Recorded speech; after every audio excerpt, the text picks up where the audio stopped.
Hello, sports fans, and welcome to the Northern Section Men's Wrestling Championships on PlayOnSports.com. It's the PlayOnSports.com pre-match show live from Redding Civic Center in Redding, California. I'm Nick Dobis with my partner, the man on the mat, Coach Dan Eckley, on your destination for high school sports, PlayOnSports.com. Today we bring you 14 Northern Section Championship bouts, with the top 3 earning a trip to the state tournament in Bakersfield, California. And I have the pleasure of sitting next to Coach Dan Eckley, who has almost 25 years experience as a wrestling coach. Coach, it's great to have you here today.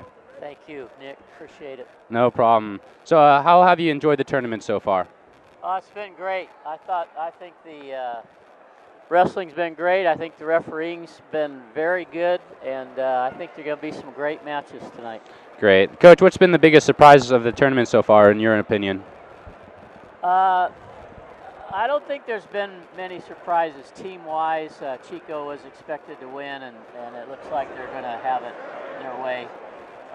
Individually, 170s has been a surprising weight class. A young man named Tucker Gulliford was unseeded and is in the finals. He happens to be the son of a young man that wrestled for me, so I'm a little biased there, rooting for him. Yeah. For those of you back home who followed Play on Sports during the football season, Tucker Gulliford was also the starting tailback for Red Bluff High School, so I'm sure he'll be using a lot of his speed on the mats as well today. Coach, as a former coach, what would you say is the biggest challenge for preparing wrestlers for a tournament like this? Well, there's the physical part, and that gets done during the week before. And then as you prepare for these big matches, there's the mental aspect. And you just have to make sure they're doing their routine right, warming up well, and then that they go in with a positive attitude and are aggressive and go for it. You can't ask for anything more than that. Coach, which one of these 14 championship matches are you most looking forward to? Well, I think the 106-pound match is going to be a good bout. I also think that maybe the best wrestler in the section is at a sophomore, actually, at 126, Wyatt Wyckoff, but he's going against a very good senior, Zeke Andrade, so that should be a good match as well. What do you like particular about Wyckoff? Oh, he's probably the most aggressive wrestler in this building. He goes after it. He's pinned, I think, 36 guys this year, so he's had quite a season. Wow, very, very impressive. So, Coach, as we head into the first match here, which will be the 106 weight class between Morgan Sauceda from Chico High School versus Hugo Punzo from Orland High School, what can you tell us about these two wrestlers today? Well, both of them are excellently coached. Keith Rollins at Chico and Victor at Orland are just great coaches. So these kids are prepared. I think Punzo has a little more experience on this stage, but Sauceda is pretty gifted, so it could go either way. So just either way between these two guys, huh? Yeah. All right, well, I guess we'll have to find out in a few minutes. That's going to do it for today's PlayOnSports.com pre-match show. We'll be back with the start in just a few minutes. It's the Northern Section Men's Wrestling Championships here in Redding on PlayOnSports.com. High school sports lives here.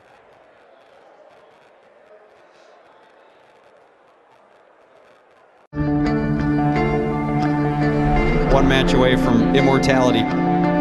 This is a total team effort.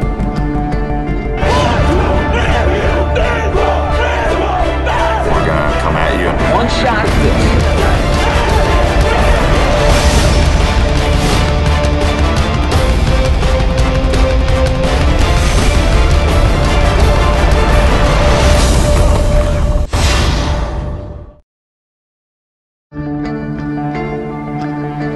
One match away from immortality.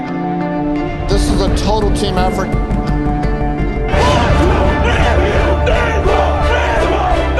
gonna come at you. One shot.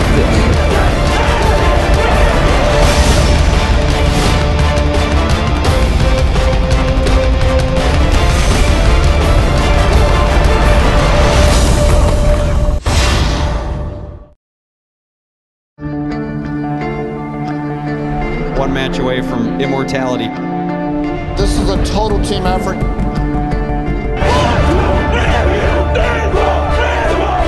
We're gonna come at you. One shot.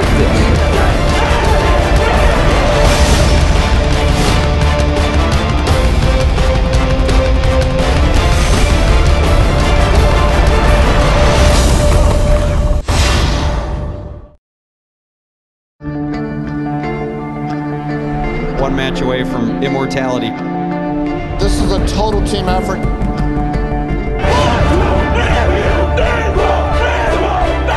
gonna come at you. One shot.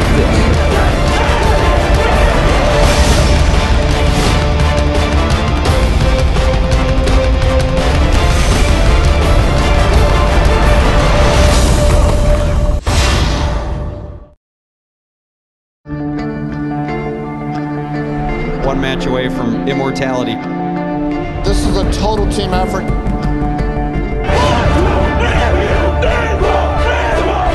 We're gonna come at you. One shot.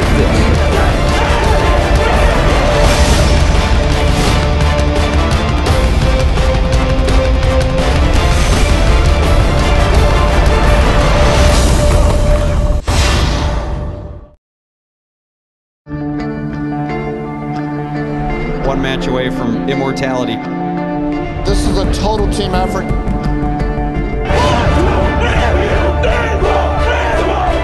We're gonna come at you. One shot.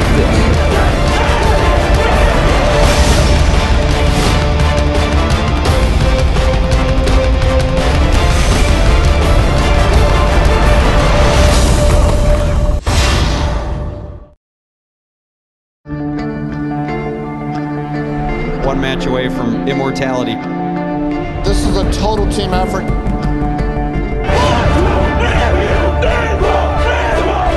We're gonna come at you. One shot.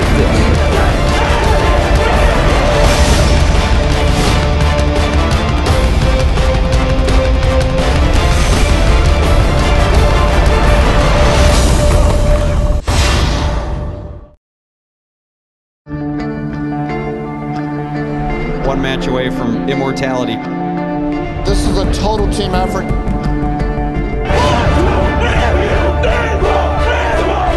We're gonna come at you. One shot.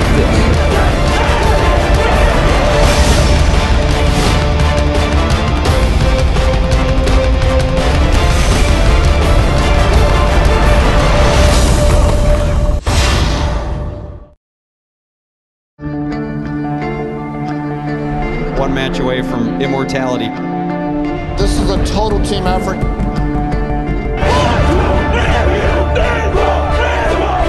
We're gonna come at you. One shot.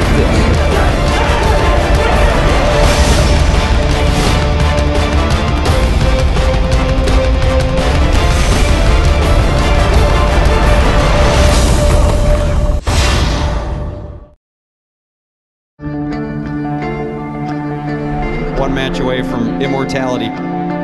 This is a total team effort.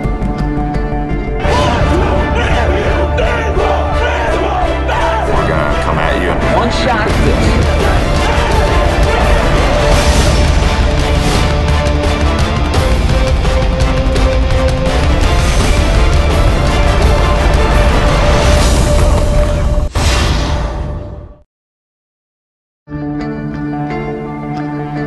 One match away from immortality.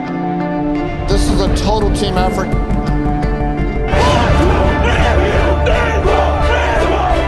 We're gonna come at you. One shot.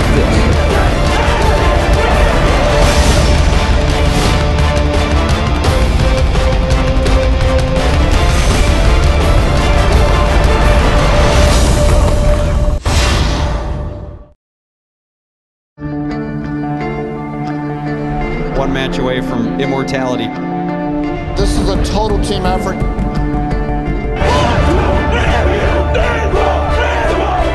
We're gonna come at you. One shot.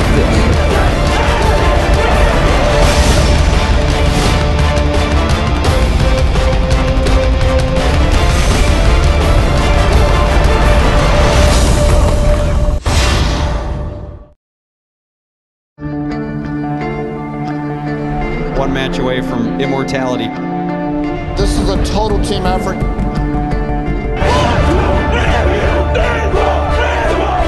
We're gonna come at you. One shot.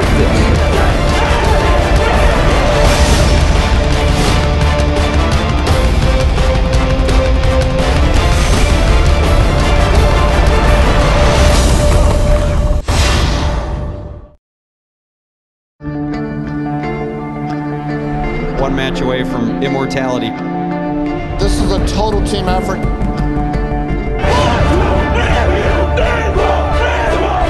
We're gonna come at you. One shot.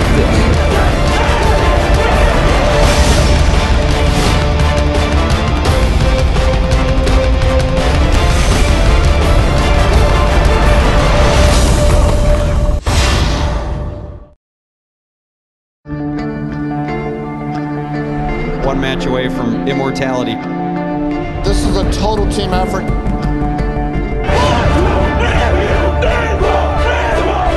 We're gonna come at you. One shot.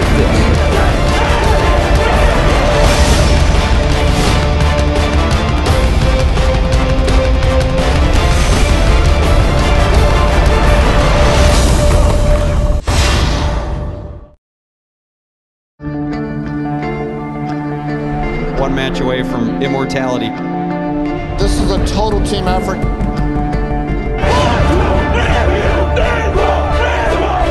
We're gonna come at you. One shot.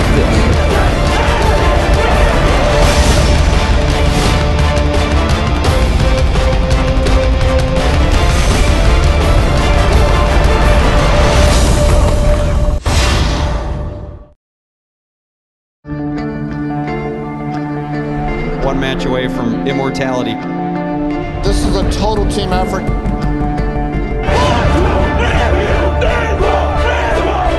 We're gonna come at you. One shot.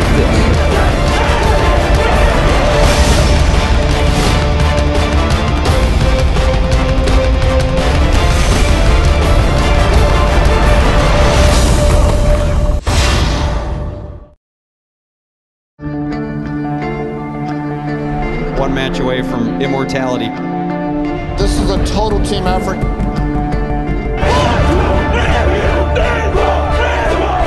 We're gonna come at you. One shot.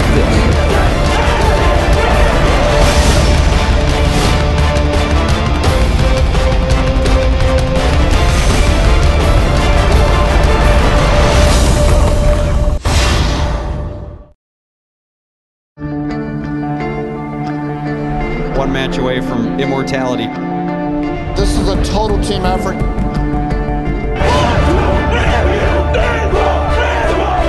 We're gonna come at you. One shot.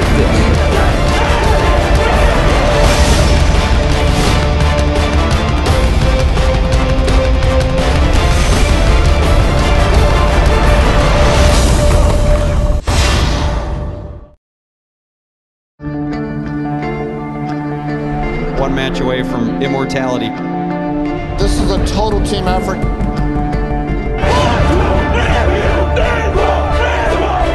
We're gonna come at you. One shot.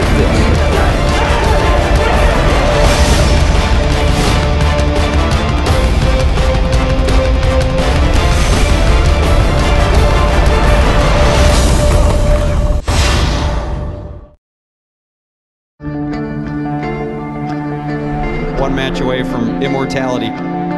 This is a total team effort.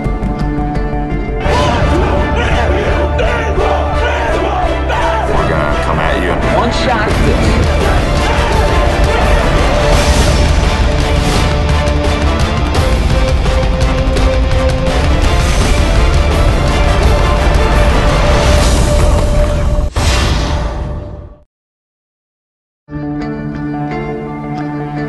One match away from immortality. This is a total team effort.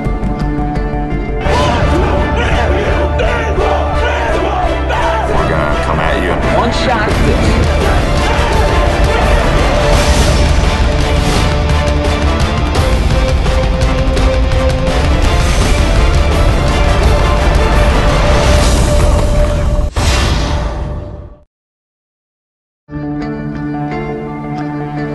One match away from immortality. This is a total team effort.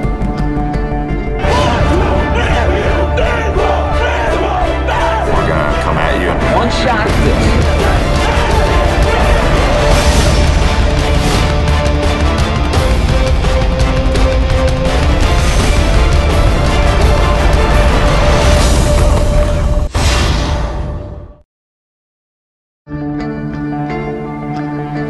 One match away from immortality. This is a total team effort.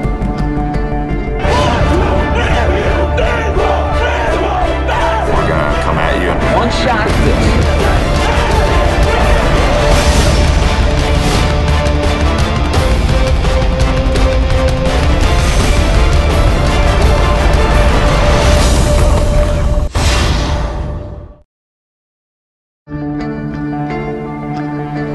One match away from immortality. This is a total team effort.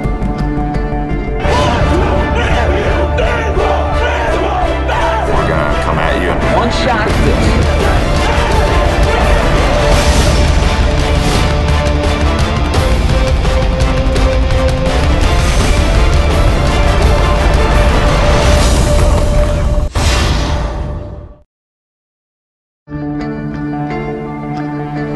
One match away from immortality. This is a total team effort.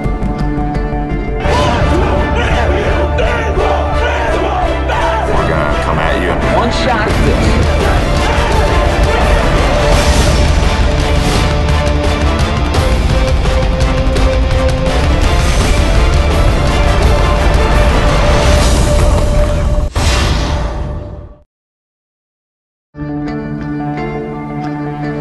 One match away from immortality.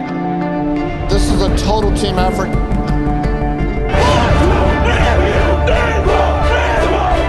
We're gonna come at you. One shot.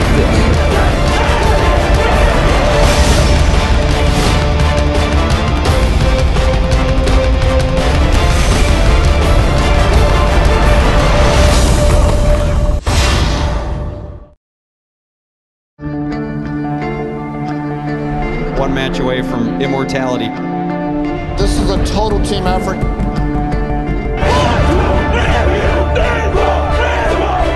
We're gonna come at you. One shot.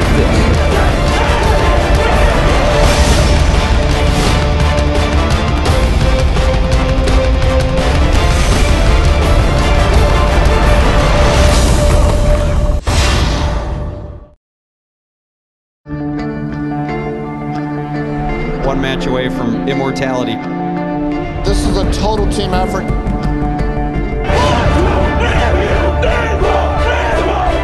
We're gonna come at you. One shot.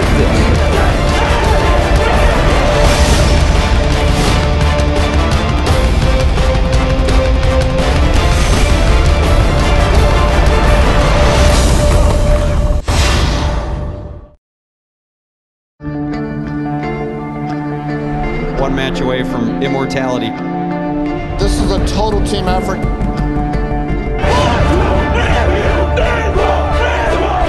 We're gonna come at you. One shot.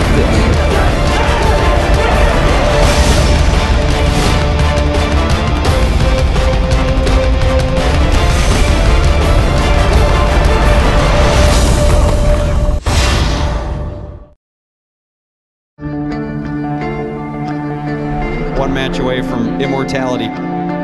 This is a total team effort.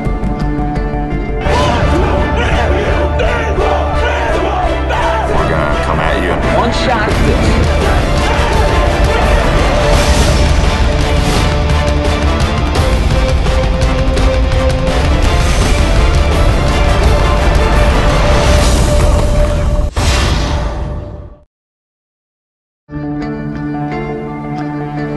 One match away from immortality. This is a total team effort.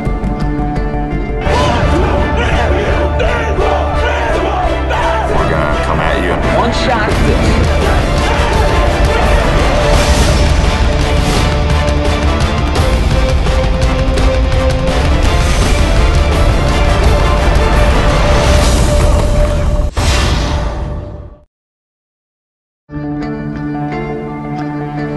One match away from immortality. immortality. This is a total team effort.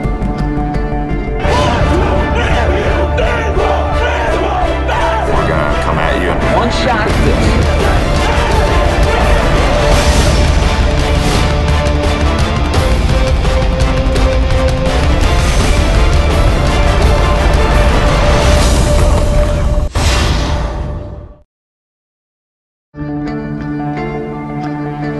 One match away from immortality.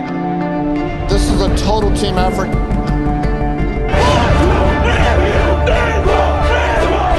We're gonna come at you. One shot.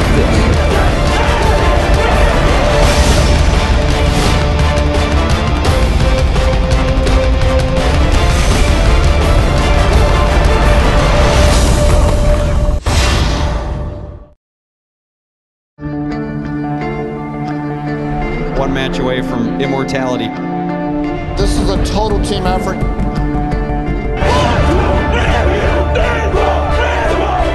We're gonna come at you. One shot.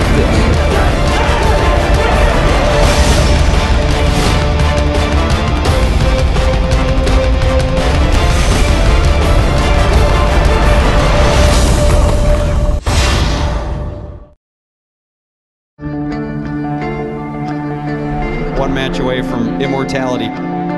This is a total team effort.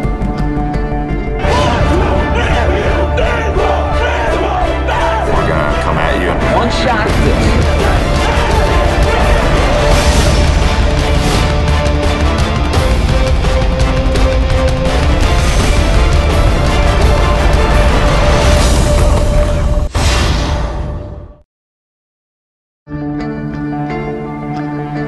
One match away from immortality. This is a total team effort.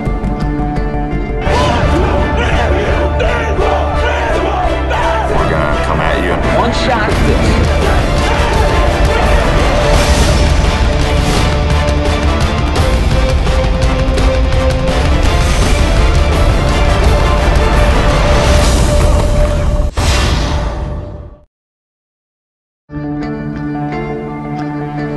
One match away from immortality. This is a total team effort.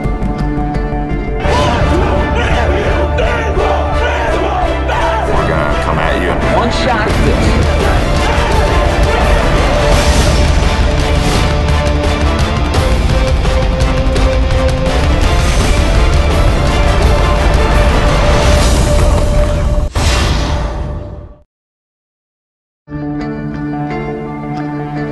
One match away from immortality. This is a total team effort.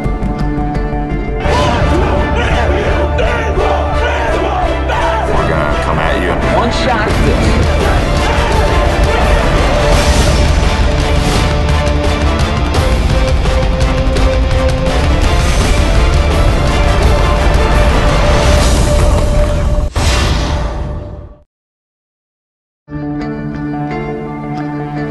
One match away from immortality.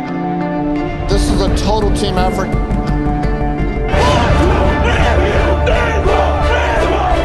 We're gonna come at you. One shot.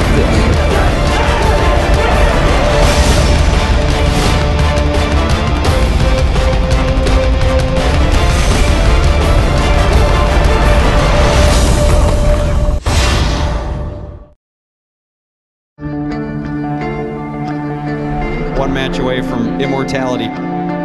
This is a total team effort.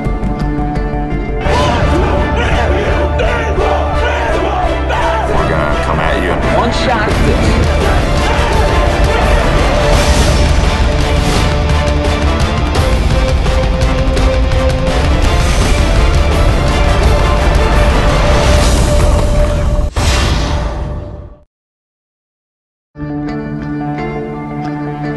One match away from immortality. This is a total team effort.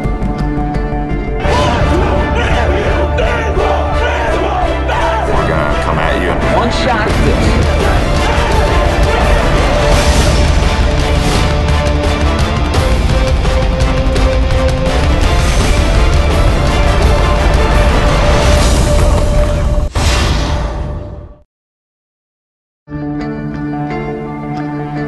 One match away from immortality. total team effort.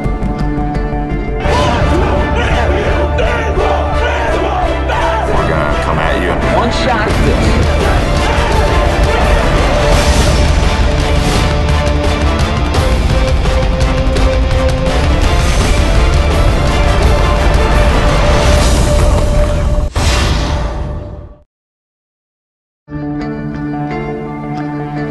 One match away from immortality. This is a total team effort.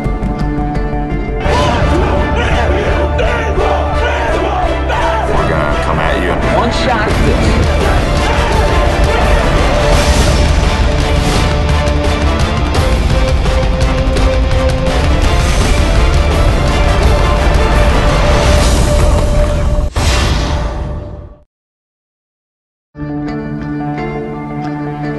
One match away from immortality. This is a total team effort.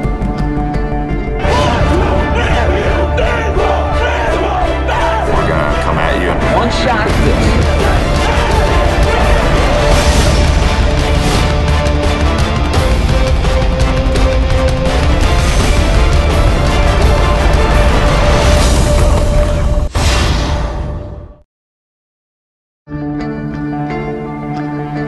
One match away from immortality. This is a total team effort.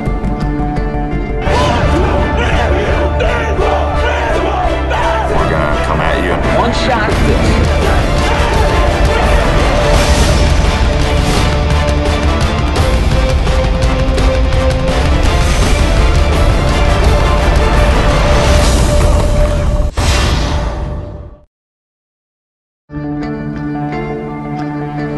One match away from immortality. This is a total team effort.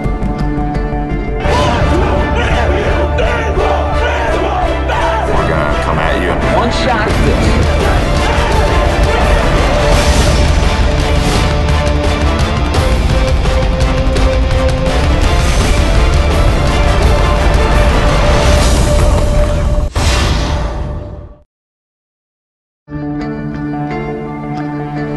One match away from immortality. This is a total team effort.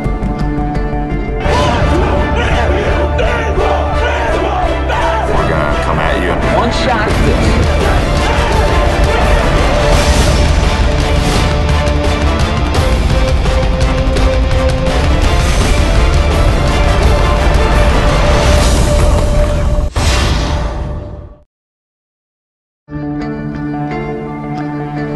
One match away from immortality. This is a total team effort.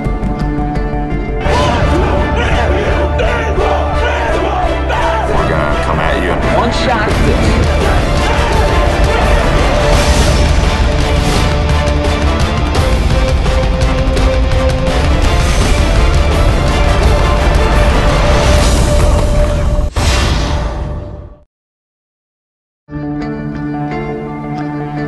One match away from immortality. This is a total team effort.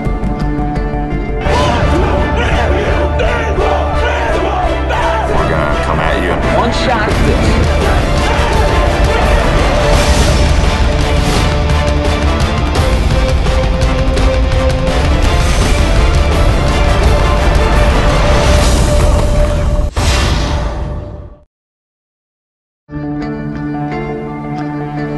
One match away from immortality. This is a total team effort.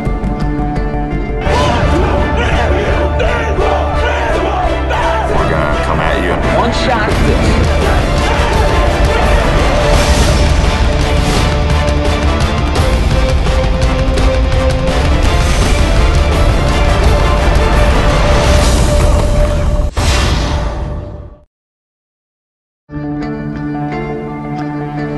One match away from immortality. This is a total team effort.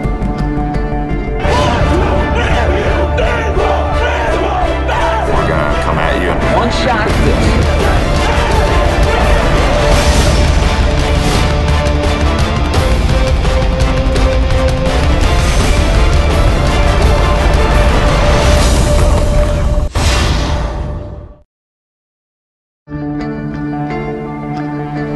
One match away from immortality.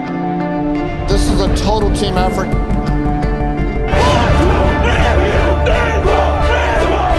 We're gonna come at you. One shot at this.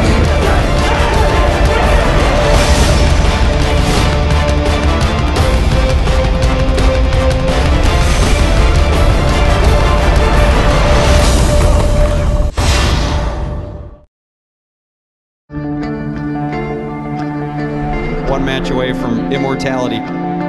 This is a total team effort. We're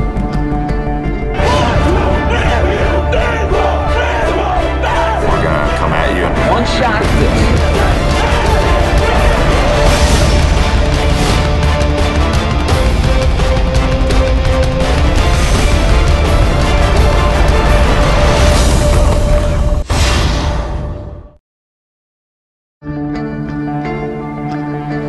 One match away from immortality. This is a total team effort.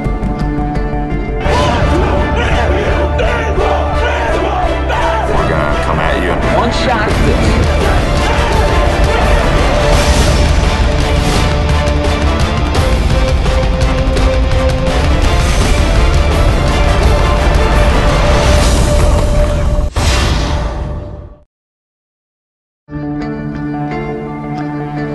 One match away from immortality. This is a total team effort. We're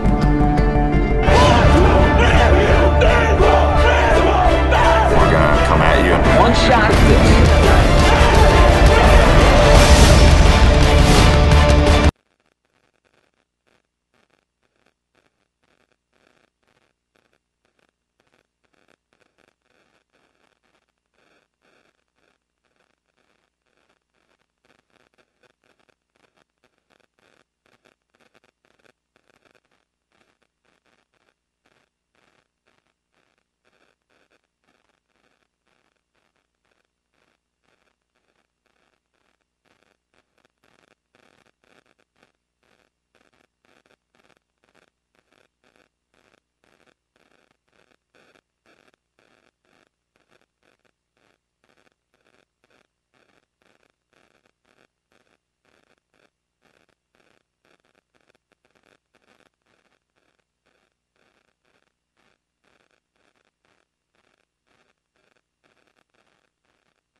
And welcome back to the Northern Section Men's Wrestling Championships on PlayOnSports.com.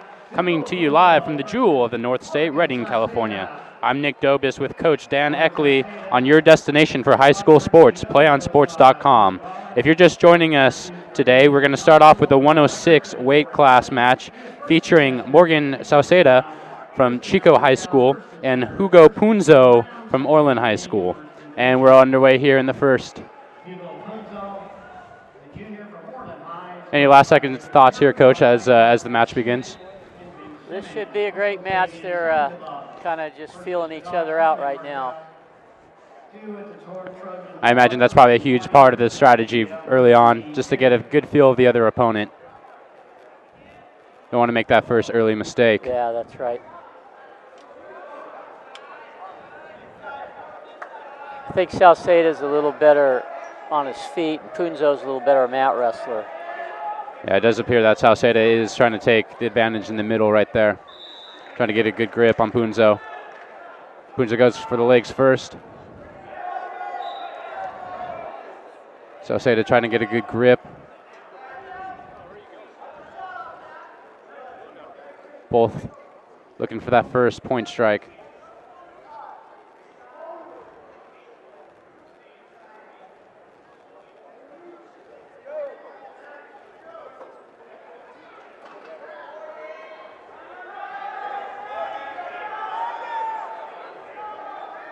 Coach, how much is the strategy more mental than it is physical, especially in the first round?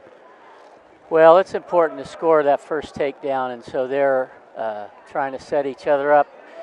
If I remember right, when they wrestled one time earlier in the year at the NorCals, Sauceda won a close match. I think it was 3-2. And so look for this one to be tight all the way. And it looks like Sauceda is trying to get a good job on Punzo right now. Punzo doing a great job of shaking him off. He's got the front headlock.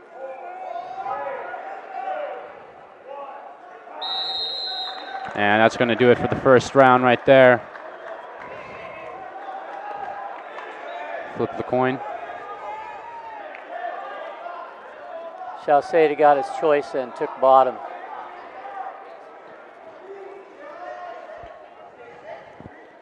Two minutes on the clock now.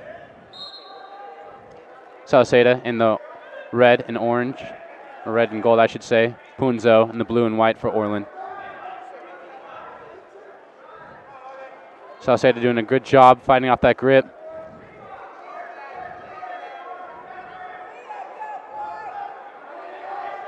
Punzo's working, try to hook him up for a tilt, but he's trying to, Salceda's controlling his hands pretty good. There he comes, Yeah, that was a very nifty twist move there to get on top. That's the reverse. And Salceda scores the first points of the match here with a reverse. Up 2-0 with less than 90 seconds in round two.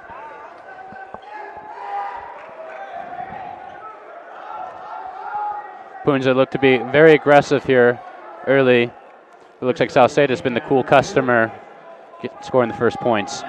He's trying to tilt him here.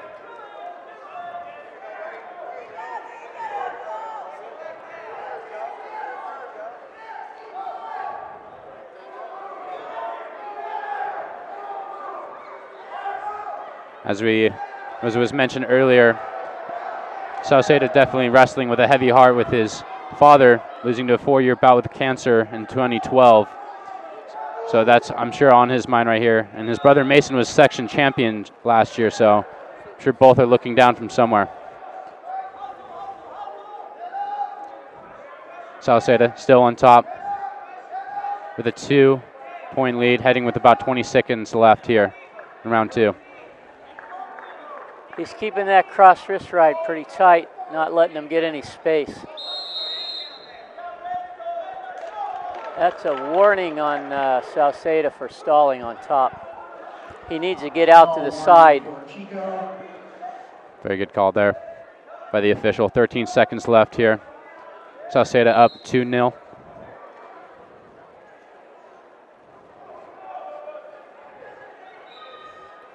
Five seconds left.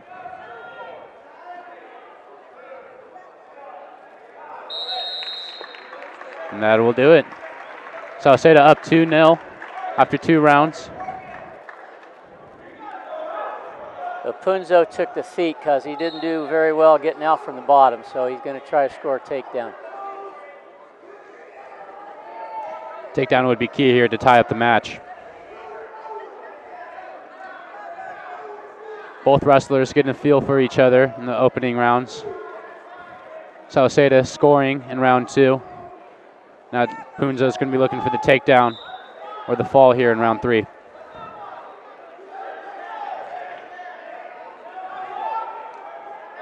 Punzo going for the knees, but Salceda in control.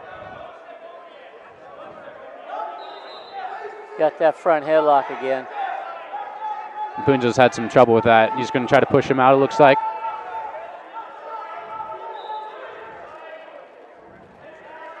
And looks like Punzo doing a good job staying in. And the officials are going to bring him back to the center. 1 minute, 4 seconds left in round 3. Salceda up 2-0. Punzo once again looking for the takedown to even things up.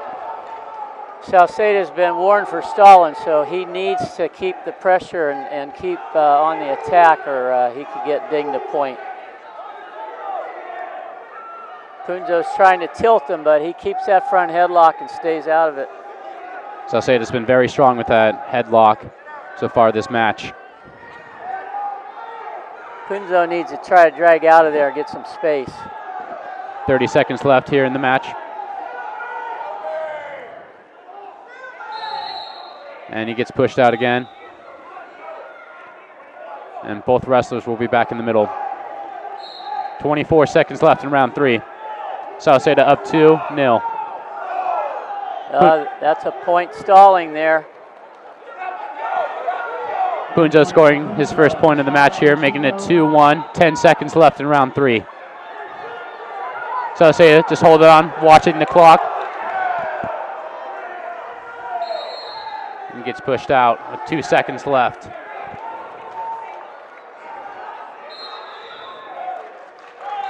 Great match. And that will do it. Great match between two competitors, but Morgan Salceda is your Northern Section 106 champion. The champion, 106 pounds, from Chico High. Coach, initial thoughts right away after that victory for Salceda? Well, I think that he won it on the feet. He scored the only takedown and was able to neutralize Punzo pretty much the rest of the way. Yeah, it looked like a very efficient match there. Both kind of felt each other out early, but Salceda was able to counter nicely with those headlocks. Yeah. And we're going to move on quite quickly here with our 113 match between Matt Small of Shasta High School in the purple and white versus Cameron Leary, of Chico High School. Matt Small already a commit to Boise State next year and won by a major decision, 12-0 in his last round. So, Coach, what are you looking for here in this bout? Well, I think Leary's going to be a little outgunned here. Matt is a returning state placer. He's the son of Mike Small, who wrestled at Shasta High back when I was coaching, and he's very skilled. Leary has come on and wrestled really well in this tournament, but I look for Small's experience to be able to pull him through.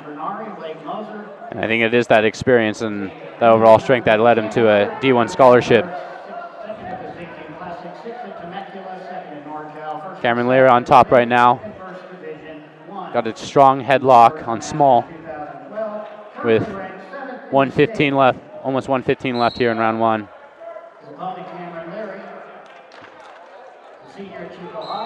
Oh, that was a dead shot. Tried to beat the whistle there. Just about got it. I imagine these smaller guys want to get a jump quickly on their competitors. Yeah. Small just a little too quick there. Nice push off there by Leary.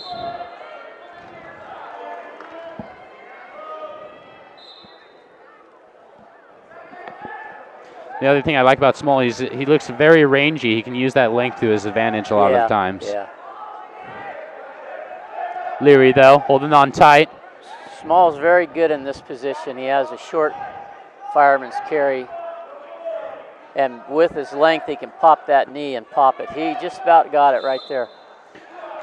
32 seconds left in round one. And he pushes him out, almost gets the takedown right there. One foot in and 1 foot out. Got to have both feet in. Very close to scoring 2 points right there. 30 seconds left here in round one. Very, very well fought match here so far.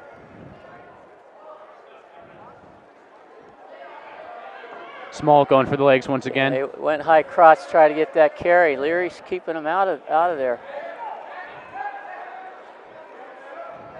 Leary trying to get a good headlock in there. Small using his experience to fight it off.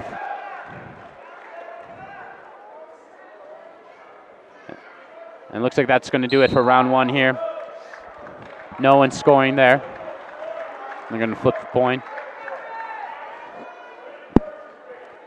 So Leary got the choice and deferred to Small, and so Small took bottom. Is there advantage either way, Coach, either if you're on top or on bottom here in round two? Well, he took bottom trying to score first, and it depends on what the score is, whether you defer or whether you take your choice. Leary very close to the takedown right there. 1:45 left here in round two. No score yet.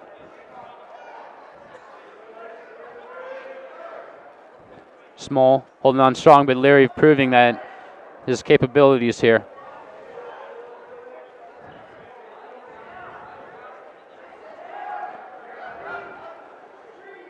Both fighters doing everything they can to shut off any grip or locks. 1:20 left here in round two. No score yet. It's going to be push out. Both fighters will meet back in the middle. Kenny Jones with a 3-point near fall. Small once again in the purple and white. We'll take the bottom position. Cameron Leary on top for Chico. There, he's in good position now. He's got hand control. He's probably going to score here. Let's see if he does so. Yep, there it is. It's a very nice score right there for the escape. 1 point.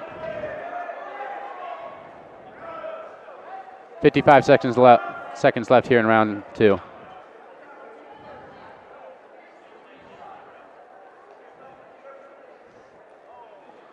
Leary looking for a way to even things up. Small looking to extend his lead. 35 seconds left here in round 2. There he went for that short carry again. He's not able to get it. Is that mostly the length of Small Yeah, that's troubling him the most? Yeah, I think that Leary's pretty strong, and he's just not able to get it to his hips. Tried to drag him there.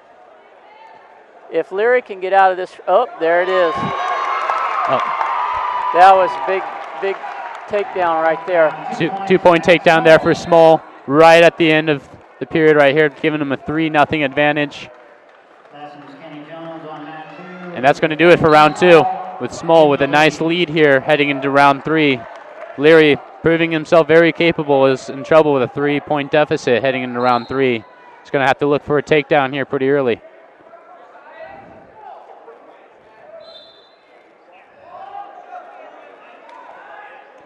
Championship round right here. About 1:45 left. Small, the 3-point advantage. Leary trying to get a good headlock. Length once again. Length to Small once again, causing some troubles. Small trying to go for the legs. Leary with a solid headlock right there. I didn't expect this match to be this close. I think Leary's wrestling a very good match.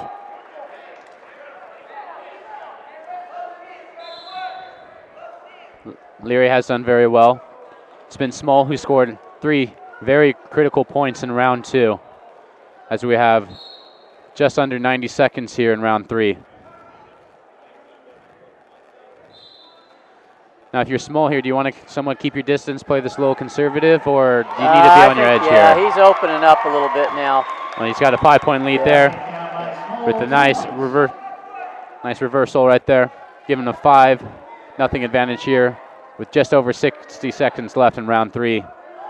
And barring the miraculous here, it looks like Small is going to be the Northern Section 113 champion. He's working his cradle series now. Got that deep cross face.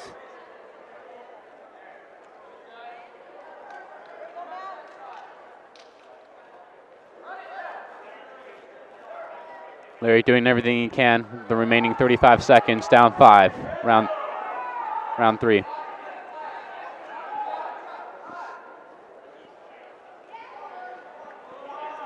Small doing a good job of just staying on top, letting that clock tick off. About 20 seconds left here.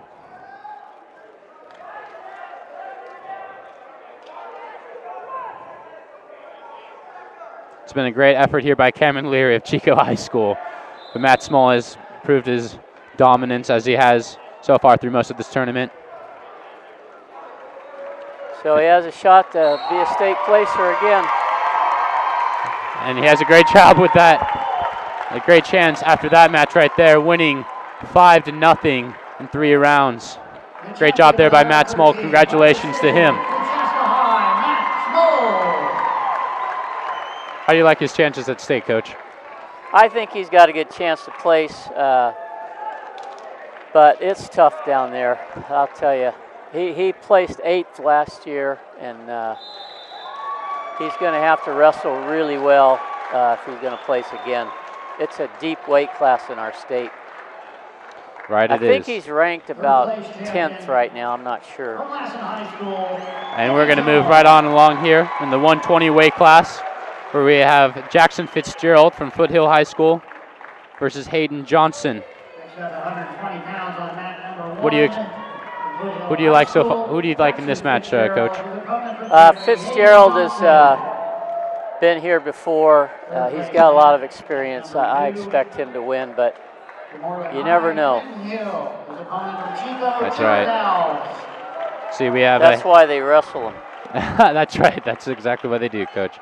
Hayden Johnson from Gridley High School in the blue, with Jackson Fitzgerald of Fitzgerald and of Foothill High School in the black and red.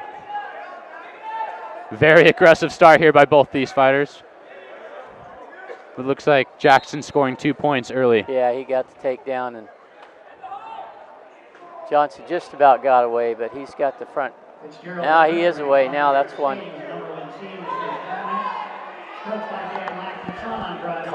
Call them wrestlers, not fighters. Both wrestlers here locked head to head. Jackson Fitzgerald, as we said, scoring early. And looks like Hayden Johnson picked up a point right there with less than a minute to go in round one. Looks like two very, very scrappy wrestlers here. Another takedown there for Fitzgerald, extending his lead to 3-1 here with 40 seconds left in round one. This is a tilt that Foothill does. They're really good at this. Looks like Fitzgerald's got him in a really tough place right now. Hayden Johnson just holding on. 3-point near fall there. He's got that wrist again. He's going to do it again. Watch this. Jackson Fitzgerald extends his lead 7-1 here. Pretty dominant there first comes, period. Same thing. 15 seconds left. Hayden Johnson just trying to stay clear of that mat the best he can. 7 seconds left in round one. And it looks like that's going to do it. Further extending his lead right there. So Jackson Fitzgerald with a very dominant start to this round one, leading 10-1. Heading into round two. What does Hayden Johnson need to do here to get back in this thing? Well, looks like he's going to take top, see if he can turn Fitzgerald over. I don't think this one's going to go the distance. Well, it certainly doesn't look that way right now, but as you said, that's why they wrestle him. Yep. So we'll see what Hayden Johnson here from Gridley High School can do with a 9-point deficit in round two as we start off here. Jackson Fitzgerald looking very dominant. There's, he got away. Up, got back in. Forcing him out of bounds He got the escape. Both wrestlers going back to the middle mat. 1:45 left.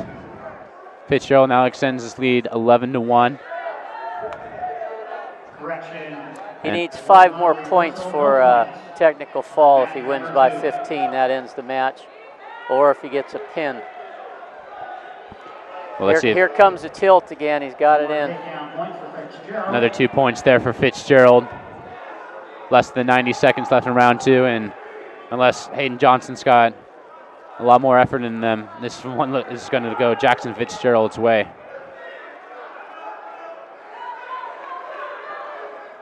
Hayden doing everything he can to stay off that mat.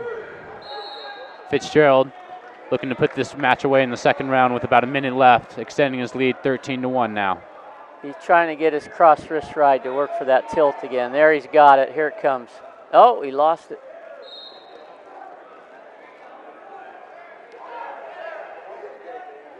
.45 seconds left here in round two. Fitzgerald from Foothill High School up 13-1 over Hayden Johnson of Gridley.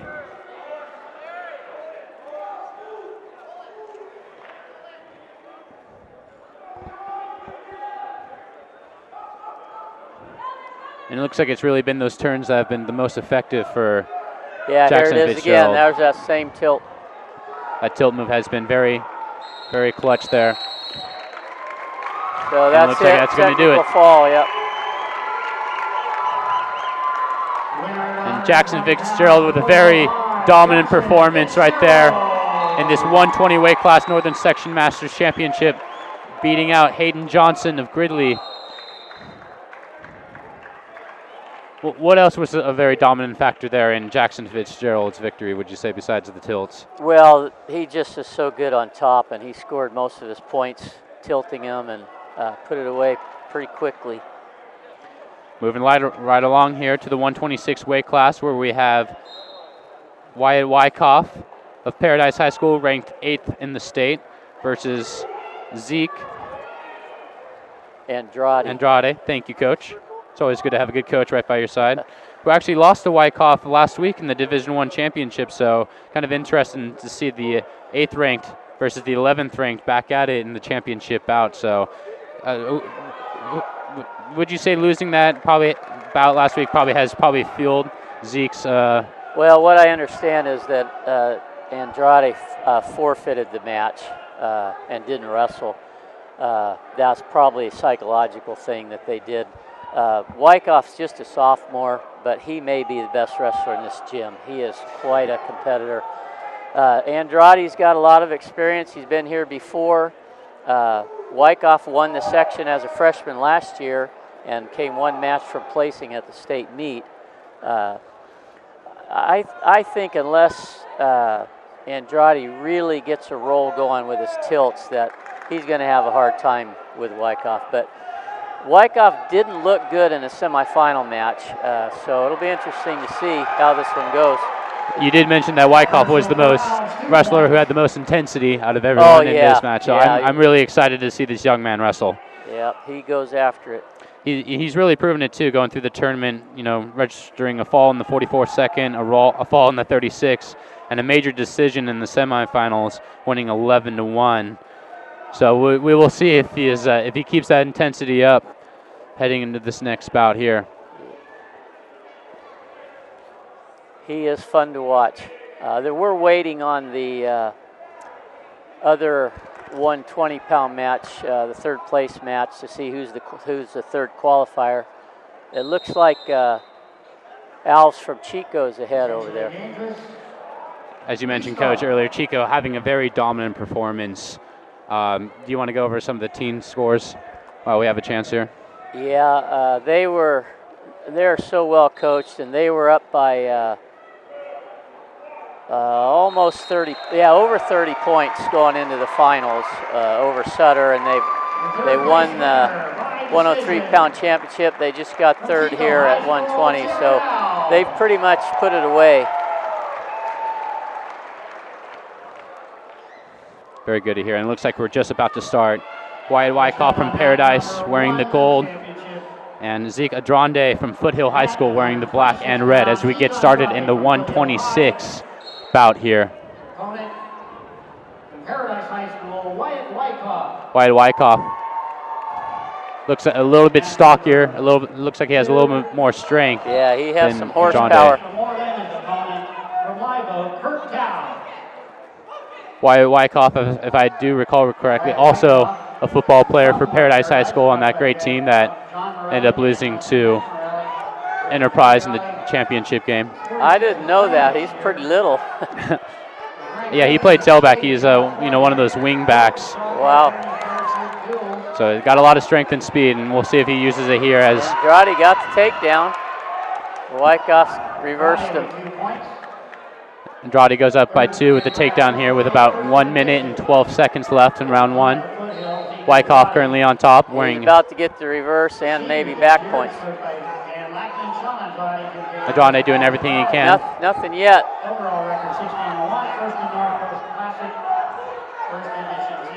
Oh, he's got a pretty good hold right there.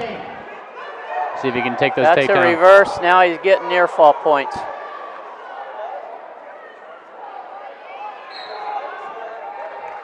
Two points right there for Wyckoff with 40 seconds to go here in round 1. And he got the near fall, and it looks like Wyckoff's going to score 3 more points. Andrade got an escape. Both wrestlers registering some critical points here with about 20 seconds left in round 1. Wyckoff up 5-3 over Adrande. He's going to be pushed out. Both wrestlers will be back in the middle. 16 seconds left here. Wyatt Wyckoff of Paradise up 5-3 over Zeke Adrande of Foothill High School.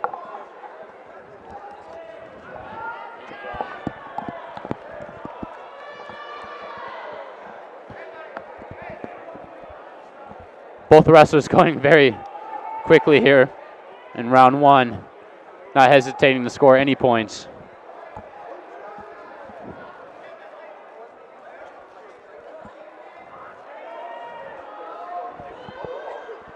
Looks like Foothill coach here wants a little bit of an explanation. He was arguing about the near fall points. Thought maybe there wasn't a full 5 counts, I think, but pretty sure they had it.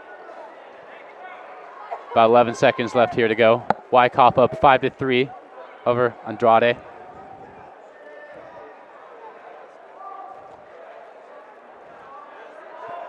And it looks like that's going to be it for round 1. At the end of 1, Wyckoff up 5-3.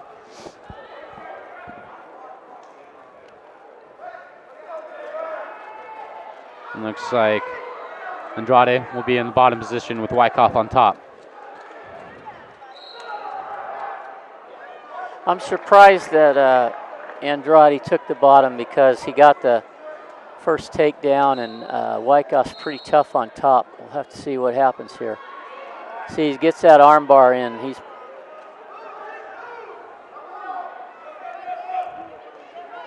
Yeah, that's good hand control. Wyckoff tried to go for the takedown there. Andrade fought it off nicely. 1:40 left to go here in round 2. Wyckoff up 5-3.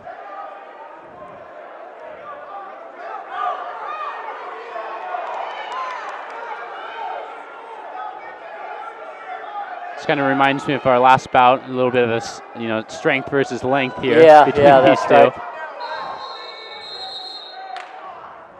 That was potentially dangerous. Oh, he's calling. Yeah, potentially dangerous on the knee is what he did, why he stopped that. Is that just to prevent someone from getting rolled up right exactly, there? Exactly. All right, very good. Wyckoff will take the top position here with 119. 1 point awarded to Wyckoff right there.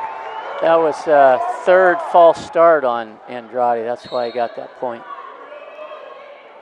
Andrade tried to get off that line quickly here with 1:11 left in round 2.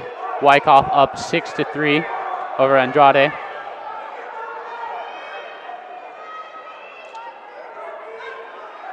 Andrade trying to get a good headlock in. Wyckoff holding onto that arm for dear life. They're still calling. Still calling Wyckoff on top. He never did get the escape. 40 seconds left here in round 2. Wyckoff up 6-3. One thing you see, Wyckoff's always on his toes. He's seldom on his knees, and he's always changing off from one thing to the next. Always keeping Andrade off his toes a little bit. Yeah. 17 Andrade's got his leg there. 15 seconds left. A stalemate. And we have a stalemate in the middle. 14 seconds left here in round 2. Wyckoff up 6-3. Andrade will take the bottom position. Wyckoff on top. 10 seconds now.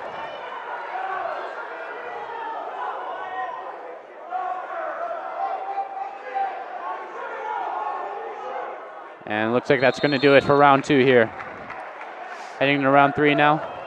Wyckoff's choosing down.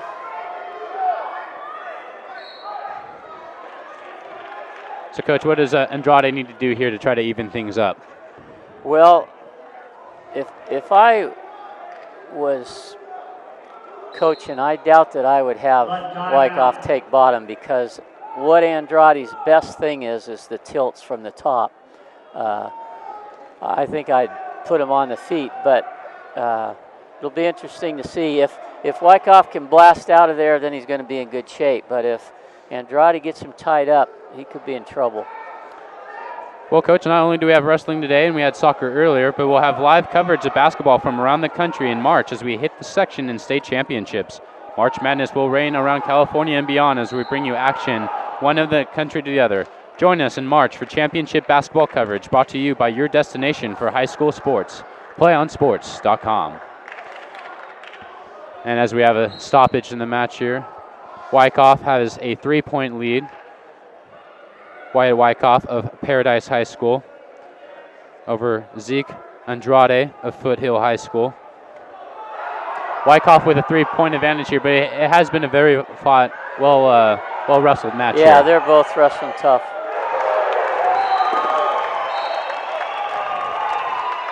And we will begin round 3 here with Wyckoff with a 3-point advantage. 1:54 left. Wyckoff on the bottom with gold. Andrade on top in the black and red.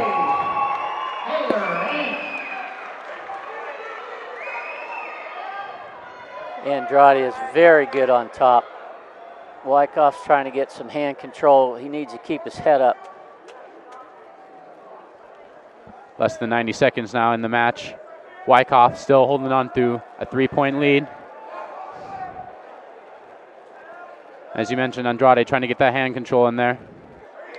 That was a Granby. Very beautiful move there by Wyckoff to get back on top.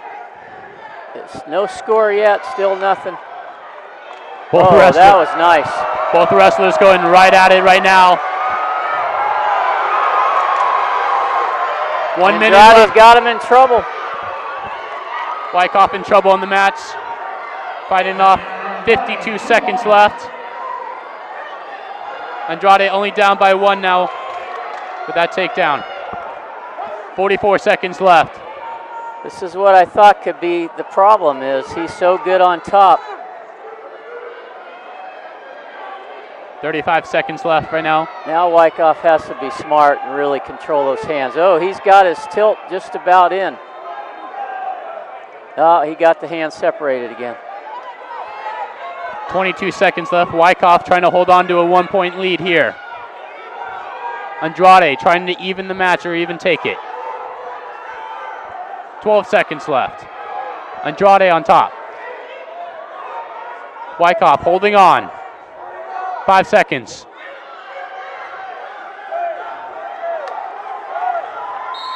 Wow, that was a great match. And it match. looks like that will do it. A fantastic finish to that match there, Coach. Yeah, it was closer than I thought it would be. As you mentioned, it looked like, Andrade finally getting on top really had allowed Wyckoff to get on the ropes a little bit and make this a really interesting match. Yeah. Congratulations, though, to Wyatt Wyckoff of Paradise High School, your 126 Northern Section Masters champion. Very, very well-wrestled match right there by these two young men. I think both those kids have a shot to place at the state meet if they wrestle like that. Wyatt Wyckoff not only entertaining to watch on the football field, but on the wrestling match as well. So it was a pleasure to watch him wrestle. Moving right along here to the 132 weight class. We have Michael Ripley from Oroville High School taking on Ethan Dunn. Let's see, Michael Ripley with a fall in his last match here. Yeah, Ripley's a heavy favorite in this match, but these kids come down out of the mountains and you don't see them all year, and this Modoc kid is tough. One of my ex-wrestlers is an assistant coach up there, and Sean Wood, the head coach, is a very good coach, and it'll be interesting to see this one. I don't know how to pick this one. Well, hopefully it will end as entertaining as our last match right there as we get started here with the 132 weight bout. Michael Ripley is a junior at Oroville High School. Coached by Jimmy Ripley, CJ Hoffman, Jesse Michael Ripley in the purple and black for Oroville High School. Ethan Dunn in the gray for Modoc High School. Ranked 18th in the state. He's third at this section tournament, 2011. Both wrestlers using a lot of the mat here. Nice high crotch. Switch to double. Very nice execution. Dunn on top right now. No, it's Ripley. Excuse me, Ripley on top right now. He's driving it to the back points. Oh, he's just about had it. He got the near cradle. This one could be quick. Yep. And it looks like that's it. A quick match right there.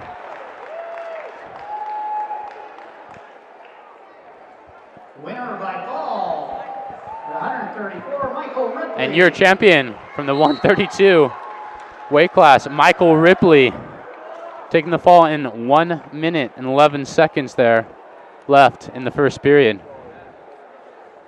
Coach, what was the key there for that match going by so quickly? Well, I think Dunn was just overmatched. Ripley is a really fine young wrestler, and once that near cradle gets in, it's pretty tough to defend it. Well, congratulations to Michael Ripley, the 132 Northern Section champion. And we will just continue to breeze right along here in our Play On Sports coverage of the Northern Section Men's Wrestling Championship.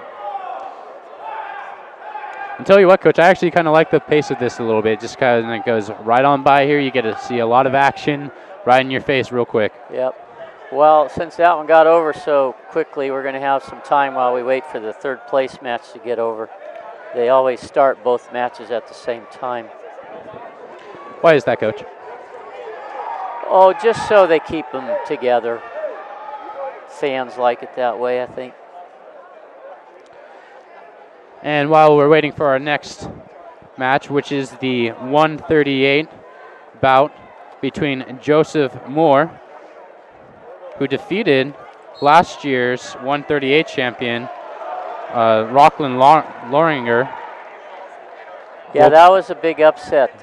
Moray wrestled him really smart and just kept out of trouble. Loranger often scores big points on throws and turns guys from the top, but Moray kind of stifled him and kept away from him and ended up pulling it out. And he will be taking Markham Odell from Paradise High School. What can you tell us about Markham? Odell's a very skilled wrestler. I didn't expect him to be able to beat Loranger, but now he's going against Moray. I don't know what to think. This should be a good match. They're both real tall, thin kids. Well, I'm sure Moray is pretty pumped up after that big upset earlier. Yeah. So it should be an interesting match. Play On Sports is on Facebook and Twitter, giving you news and information and links to great highlights. Follow us at playonsports.com on both Facebook and Twitter. You can also access thousands of live and on-demand games on YouTube at youtube.com/playonnetwork. Keep up with all the high school action every week from your destination for high school sports, playonsports.com. So, Coach, what are your initial thoughts here about the first few bouts that we've seen? Well, I think it's gone pretty much how I thought. There have been a couple that were closer than I thought they would be, but this has been some good wrestling. I'll tell you, North Section Wrestling continues to improve. We now qualify 3 to the state meet. Back when I was coaching, we only qualified 1, and sometimes we got 2, and we'd have to wrestle true second matches. But with 3 qualifiers now, we're starting to make a lot of noise down there, and I think we'll have another good season this year at the state meet. I look for a number of these kids to place. I'm sure it's been very enjoyable for you to, I've been so involved with North Section Wrestling over the years just to see it progress. Yeah, I love the sport. I think it makes men out of boys, and you can see there's some fine young men competing tonight. I couldn't agree with you more there. Once again, coming up within the next few minutes here is our 138 bout between Joseph Moray and Markham Odell of Paradise High School. Just to give you a brief look at here, Markham Odell has won his matches in a fall in 304, a decision 6-0 decision, and then advance on a major decision 9-0. So both these wrestlers have been competing at a very high level here. I'll give you the top 5 team scores for those that are interested. Chico, which is a Division I school, is in the lead with 211.5 points right now. Sutter, a Division II school, is in second with 173.5. Orland, another Division II school who is a 2-time defending section champion, is at 157.5. Paradise, a D1 school, is 112, and then a D3-4 school, Durham, is in 5th place with 93 points. So they've had a great tournament. Oh, very good. Yeah. Is there usually a big difference, Coach, between divisions, or is it mostly Well, typically the Division I schools will have more placers and Division II more than but individually there's always some great wrestlers from each division. But it's amazing to me in the North section, some of our small schools like Chester and Durham and Trinity and how well they do, and they come up with some great wrestlers. Well, that's very encouraging to see. And it looks like we're just about to get underway here in the 138 bout between Joseph Moray of Chico High School and Markham Odell of Paradise High School. Moray will be wearing the red, Odell in the golden green. And we are underway here in round one. Two very lanky wrestlers here, so no length advantage for either one of them.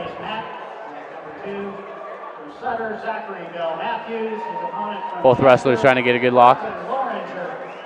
Odell going for the leg, trying to go for the takedown. Reshot there by Moray.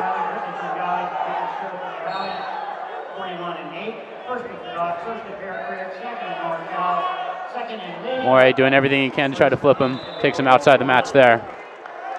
Both wrestlers will end up back in the middle again. 1:26 left here in round one, no score yet.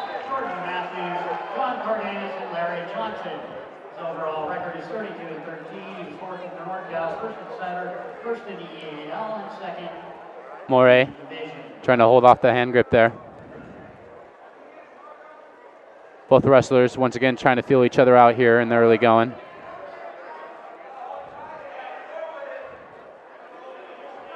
Looks like Moray's the one trying to set the pace. Very aggressive move there by Odell. Moray has a very strong lock right there. Looks like this will be a stalemate unless he can get turned on it.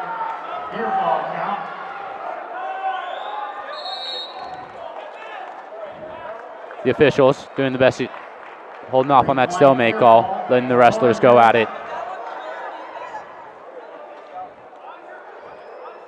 Joseph Moray on top.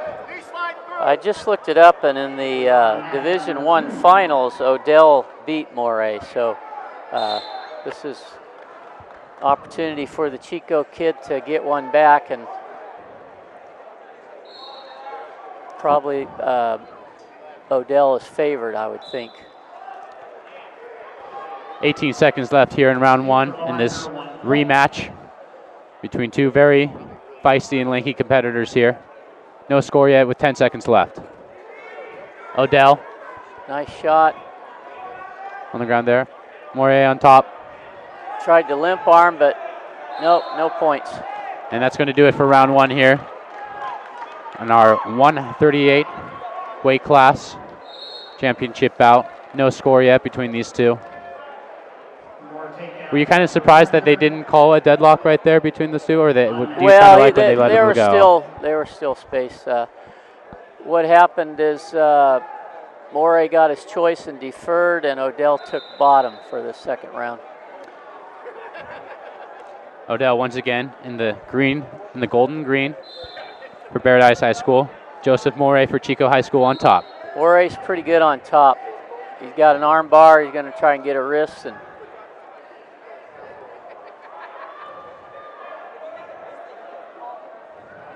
he's trying to tilt him up with that arm bar. Odell doing a good job to prevent that. 1:37 left here. No score yet. He's got the wrist in half.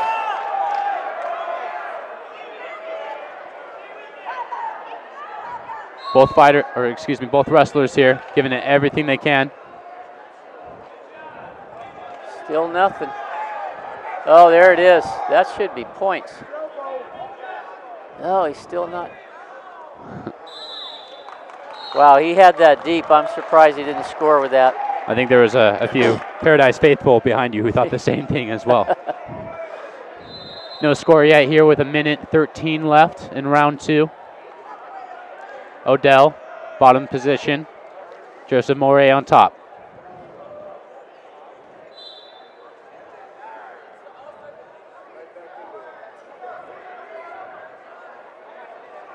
Moray trying to get a good hold on Odell right now.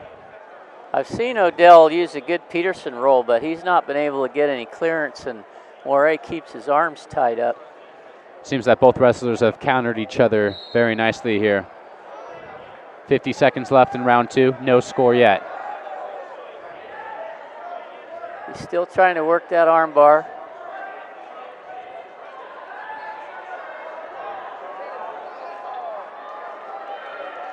Even though Odell's been on the bottom for the majority of this match, he's really has given Moray some fits, not really let him get any sort of advantage. 25 seconds left here in round 2, no score yet. Whoop. Potentially dangerous on the elbow. And we're going to have a restart in match here. 20 seconds left, round 2, no score yet. Odell on the bottom, Moray on top. False start. Youngster a little anxious there on the bottom. 20 seconds left now. Both wrestlers trying to get the early advantage.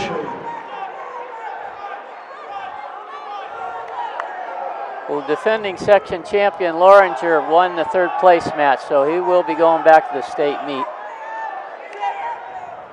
And it looks like it's going to be 0-0 going into the 3rd.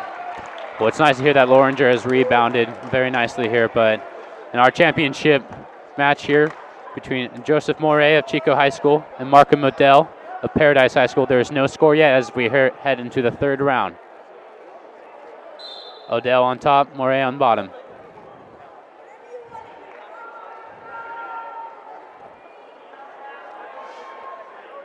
We'll see how Odell operates on top. Spin on. Well, Odell put the legs in, and Moray countered pretty well. He's about to get 2 here. He needs to clear his elbow through. There it is. And Joseph Moray scores the first points of the match here in round 3 with 90 seconds left. We'll see if he can hang on to win here. Maybe try to extend his lead. We'll see if Markham Odell can find a way to get a takedown here. Oh, he put the legs in himself. He can also find a way to escape. He can score some critical points. Joseph Moray on top. I'm really surprised he threw those legs in after working the bars so tough and working him over in the 2nd round. He's getting himself in a little trouble here.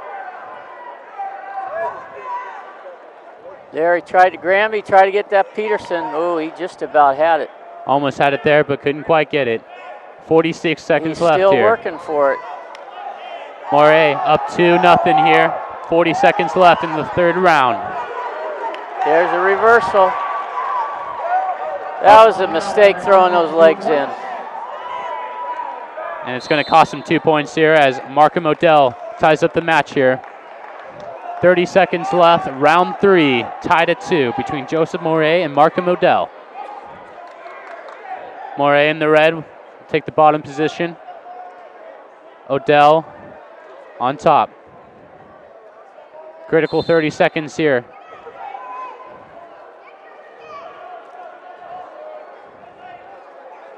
Moray with strong positioning on the bottom. 20 seconds left.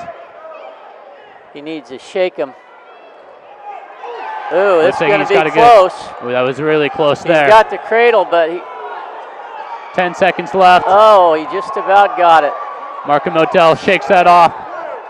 Looks like this one's going to go overtime. And indeed it does, Coach. And it looks like we're going to have our first overtime bout here in the 138 between Joseph Moray of Chico High School and Markham Odell.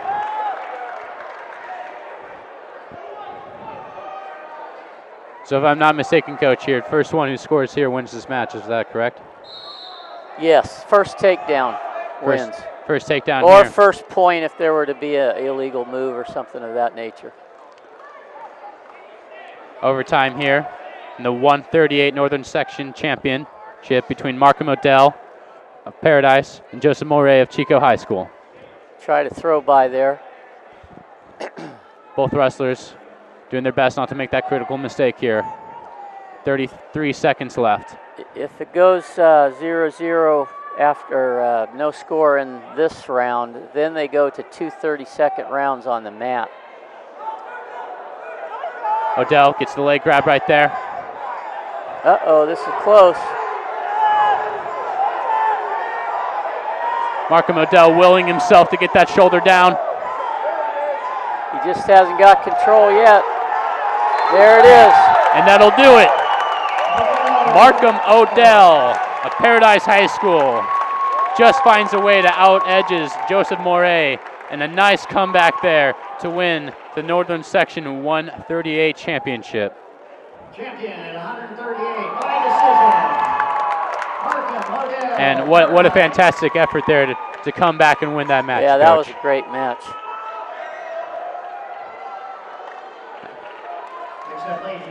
What particularly did you like about Markham Odell's comeback right there?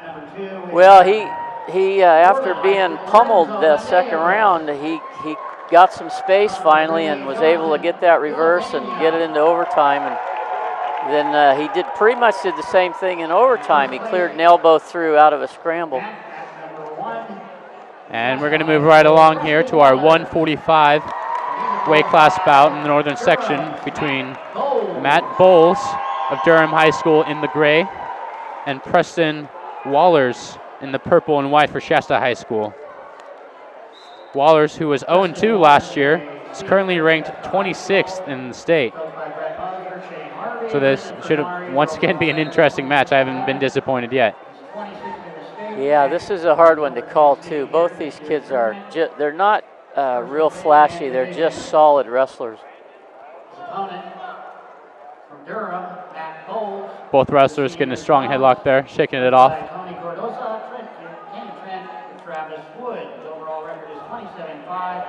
Matt Bowles looking to get a grip on Whaler's head.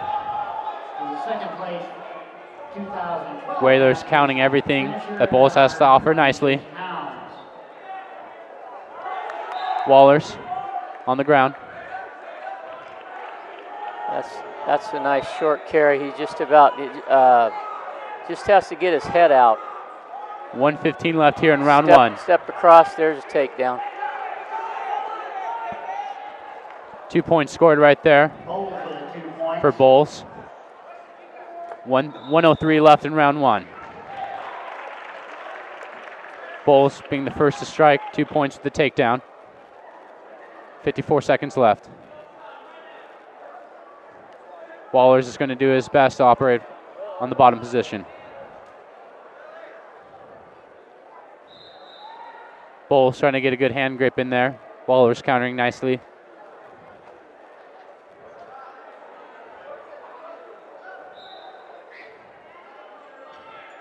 Bowles still trying to get hand position in there.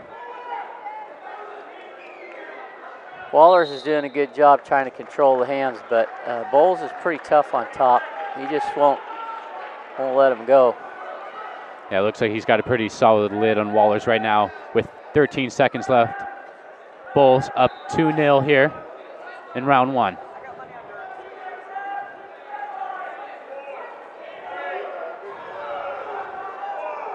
And that's going to do it here for the first round. Matt Bowles of Durham High School with a 2-point advantage over Preston Wallers of Shasta High School. And as you mentioned, Code, Matt Bowles looked pretty dominant in the top position there in round one. Wallers took down. Wallers will take the bottom position here for the second round. Matt Bowles of Durham High School in the gray on top. We're underway here in round two. Bowles once again with the strong positioning on top. Wallers fighting off the hand positioning on the inside. Bowles is going to have to start getting something in and getting out to the side, or he's going to get called for stalling. There he threw a leg in. I'm sure Wallers is thinking the same thing, try to keep him in there, try to get that stalling call. And it's going to be stopped for a dangerous move right there. Probably that knee twist. Yeah, potentially dangerous on the knee. 1:28 here on the restart. Matt Bowles in the gray on top. 2-0 here in round 2. Waller's doing everything he can from the bottom position.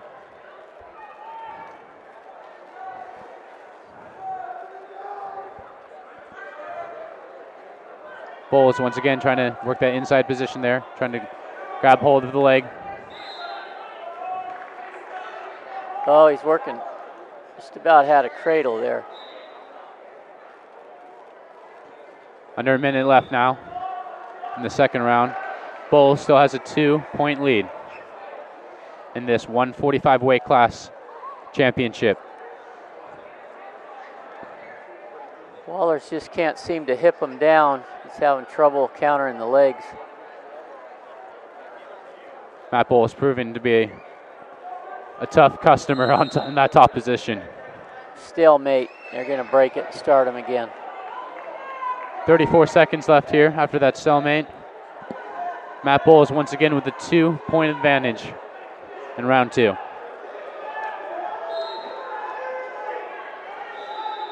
He's got the wrist ride. Now he's got him pretty buckled down now.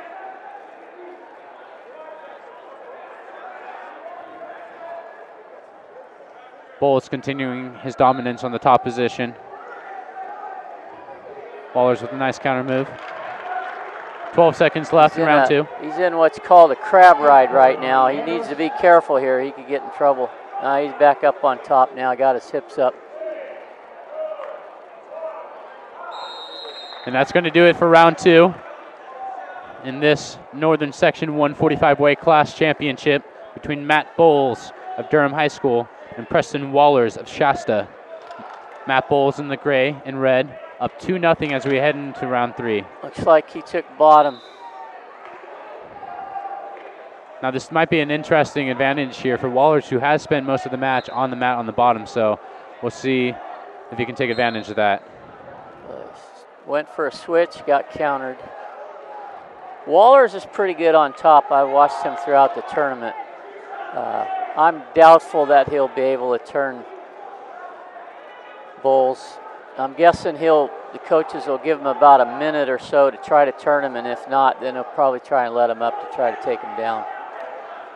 And we'll see if that strategy plays out with about 1:34 left in round 3. Matt Bowles of Durham High School up 2-0. Preston Wallers looking to even it up here in the final round. Wallers, who's been in the bottom position most of the match, got on that top. Deep crossface. If Bowles doesn't start doing a little more, he's going to get warned for stalling.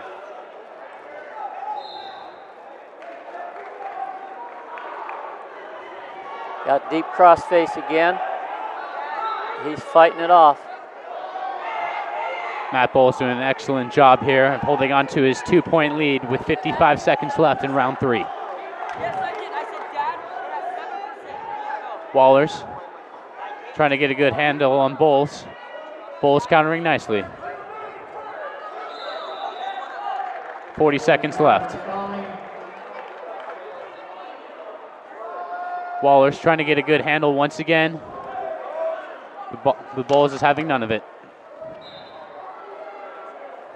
I'm surprised that they kept having him try to turn him. I don't think he's going to be able to turn him. He's going to have to come up with something here with 19 seconds left in this championship match. Bowles hanging on to his 2-point lead as time ticks away. 10 seconds now. Waller scores a point here with 5 seconds. Let's see if he can score some more. And it looks like it's not going to be enough. Matt Bowles of Durham High School just edges out Preston Wallers for the 145 Northern Section Championship. Well, it looked like Matt Bowles was in control there until it almost got interesting in the last few seconds there, Coach. Yeah, he pretty much dominated from the top. Yeah, very, very impressive performance there by Matt Bowles. Congratulations to him. Our next match is another sophomore who won the section as a freshman last year, Leal from Chester. He and Wyckoff are two pretty outstanding young wrestlers. That's right. That is John Leal Next at 152 pounds, the championship versus number 1, Alex Ingram Chester, of John Sutter High School. Leal. John Leal of Opponent Chester from High Sutter School. High School, Alex Ingram. On mat number 2 in the third place match, from Chico High School, Alex Ingram Jerome Munoz. in the black and green. Opponent John from Leal Enterprise High School, in the yellow. Justin Jessen. Ingram coming out very aggressively. John Leal on mat number 1. No points yet.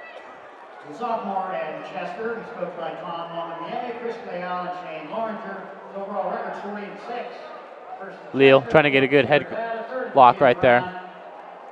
Both wrestlers head to head right now. Number 1 seed for this tournament. And that's going to be a push out right there. Did you see who won between Landeros and Filipino? Filipino beat him in overtime. Coached by Ryan Reynolds and Guy Kong. John Leal of Chester High School and Alex Ingram of Sutter High School going nice at shot, it. nice shot. Legs are both in, so that's 2. 2 points right there for Alex Ingram of Sutter High School. Takes the early lead here in round 1. 1 minute left. He's now ranked 20th in the state. Leal wrestled 160s all year and dropped to 152 pounds right at the end. And he's going to be very competitive at the state meet. Is that in order to get some little bit of a speed advantage? Yeah, typically you'll wrestle up to try to get good competition and then drop a weight at the end. Alex Ingram looking very aggressive here in the early going. Already up 2-0 over John Leal. No, Chester Leal's High School. ahead. Oh, excuse me. Yeah. Leal with the 2 2-point to 1 advantage. right now. Leal starts slow sometimes, and then he just kind of continues to pile drive till he scores a lot of points. 35 seconds left here in round 1. There's another takedown. Leal with a 2-point takedown. His coach, Joe Maumier, got the Coach of the Year earlier before we started the finals. 24 seconds left here. John Leal on the bottom. John Leal's on top.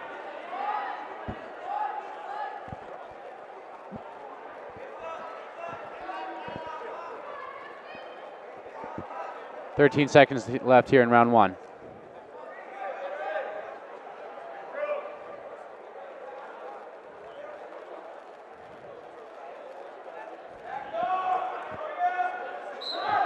And that's going to do it here for round 1. Just about got a near fall there at the end. Just about. And John Leal with the 3-point advantage here. Jessen with an escape point. Alex Ingram of Sutter in the gold. Number 2. John Leal of Chester in the green. Leal took bottom for the second round. John Leal came out very aggressive in that first round. We'll see if he keeps the intensity up here.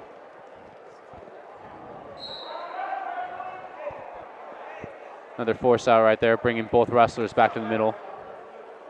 1:52 left here in round 2. John Leal with a 3-point advantage. Leal on the bottom, Ingram on top. Ingram trying to get the inside grip.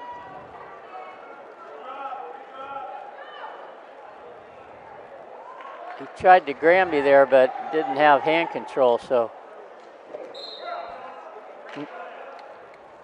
Ingram's keeping that wrist controlled. And doing a very nice job of doing so. 1:35 left here in round 2. John Leal hanging on to a 3-point advantage. As a caution for an improper referee's position. Looks like he didn't have his hand all the way in. Looked like he didn't that time either. Well, he got away with one right got there. Got away with that one, yeah. There's the one escape. Alex Ingram trying to find any advantage he can. Down by 4 points now. Less than 90 seconds to go in round 2. Like a lot of these guys, Leal's wrestled since he was a little boy, and he is especially good on his feet because of all the freestyle wrestling that he's done.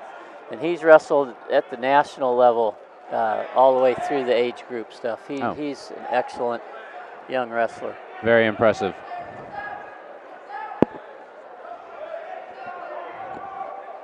Alex Ingram trying to keep both feet into the circle. It's going to be a push out.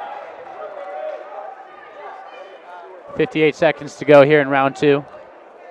John Leal of Chester hanging on to a 4-point advantage over Alex Ingram of Sutter High School.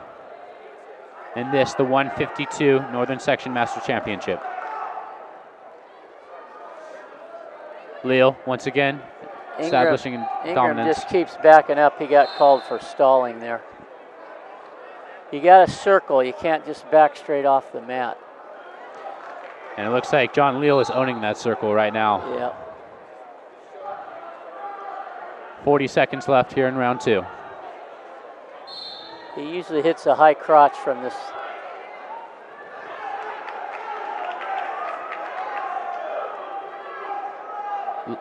Ingram once again getting forced out. He's pulling it in. Leal keeping both feet in the circle. 20 seconds. Stalemate. And we're going to have a stalemate here, as you said, Coach, with about 18 seconds left here in round 2. John Leal with a very dominant performance so far here against Alex Ingram. And we'll see what they can do here in the last 16 seconds of round 2.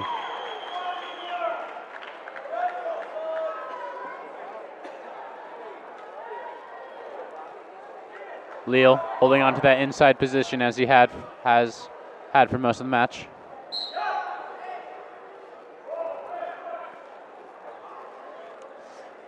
I didn't expect this match to be this close. Ingram's hung in there with him pretty good.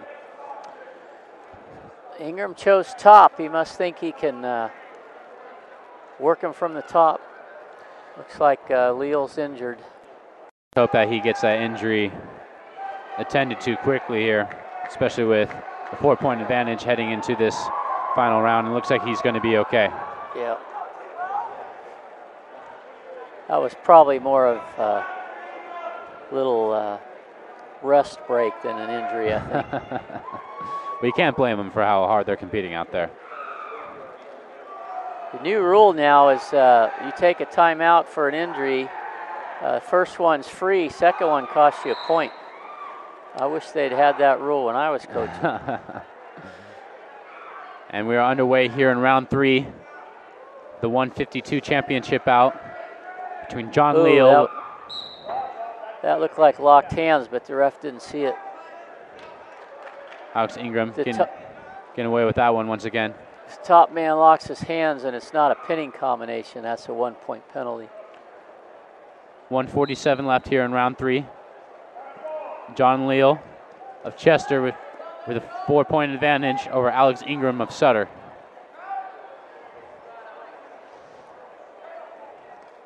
Ingram uses his length pretty good. And he's going to need that length to try to get back into this match a little bit. He's been showing some aggression right now, but it has certainly been John Leal who's been setting the pace of this match so far. Leal on the bottom, Ingram on top. 90 seconds left to go in the match. Now he's getting hand control. Leal doing everything he can to counter. Oh, he stepped back in and got that leg. No points. I think Leal was looking for force out there originally, was waiting for it. 1:11 left here in round 3. Leal still with the 4-point advantage.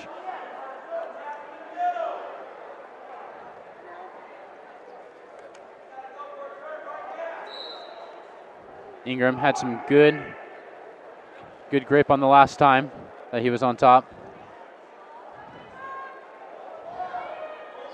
Warning on Leal. And that's a warning on Leal right there. Leal got warned for stalling, and then there was a point for locking hands by Ingram. They saw it this time. And that's going to cost Ingram a point as Leal takes a 6-1 advantage here with 55 seconds left in round 3. And I think if Leal just kind of plays this smart, he should find himself as the champion of this 152 weight class. If he gets a takedown, he'll win a major decision by 8 points. Leal scoring another point there, making it 7-1 with about 30 seconds left in round 3.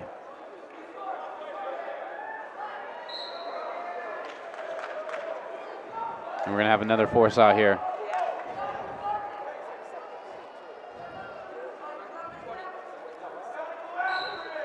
Ingram needs to really get after him now. Try to go for the fall. Leal just needs to hang on for the next 16 seconds.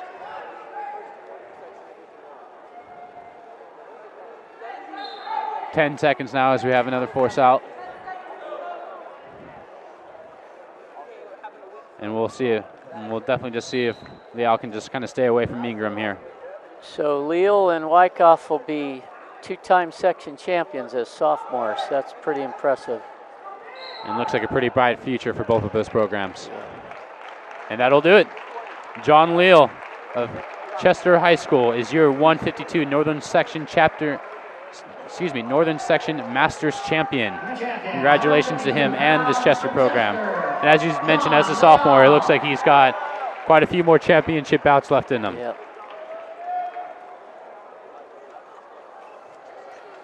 Now, Coach, as you mentioned, it looks like Alex Ingram tried to counter with a little bit of his length there, but it seemed like the strength of John Leal was just too much for him. Yep. Moving right along here to our 160 weight class with Condero Rios of Chico High School and Jake Wiley in the gray for Durham. Cordero lost his dad during the season, a real good friend of mine, great referee, great coach in the North Section, and he's had a really good season. Cordero. He was a section runner-up last year. Well, I'm sure that only makes him hungrier for more to earn this section as he goes up against Jake Wiley of Durham in the gray. Cordero Rios in the red with 90 seconds left to go here in round 1. Both wrestlers trying to get a good lock in the center.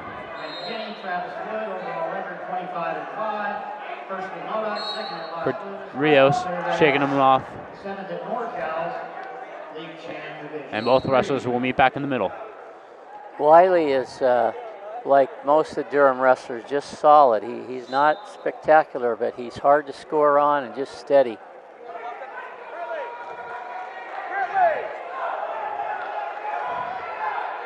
Wiley taking Rios to the outside.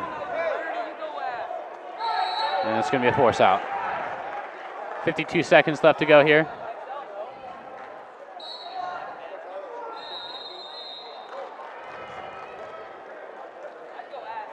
Wiley. Nice shot. He's going to score that one. That's going to be 2 points for Rios right there. 35 seconds left here. Rios on top. Another force out there. And it is 2-0 Cordero Rios of Chico High School over Jake Wiley of Durham. Durham on the bottom position with gray. Cordero Rios on top in the red. That was real good chain wrestling from the top there. Switched off from a spiral to a Navy ride. Now he's trying to hook him up. He's got that spiral again. 7 seconds left now here in round 1. Rios with the 2-point advantage. And that's going to do it here from round 1. Cordero Rios of Chico High School up 2-0 over Jake Wiley of Durham. Coach, it seems like to me that Rios really has that nice combination of speed and strength that you want to see in a wrestler. He is a strong kid.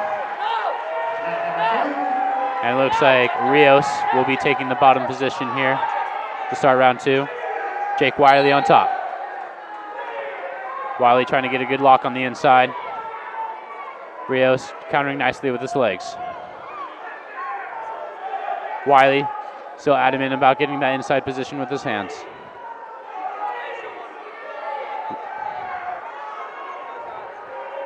Rios once again with the 2-point advantage. 1:37 left here in round 2. Rios needs to not sit on this lead because Wiley's going to keep wrestling. It looks like Wiley's got some pretty solid position right now. Got that arm bar in.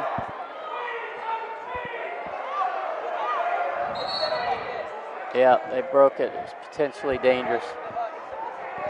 And it looks like the officials have done a really nice job of that today, making sure that these athletes stay safe, but competitive at the same time. Yeah. Finally got a little space, still got taken back down. Rios with a 2-point advantage with 1:07 left here in round 2. Rios trying to hold on to that lead. Wiley trying to erase it.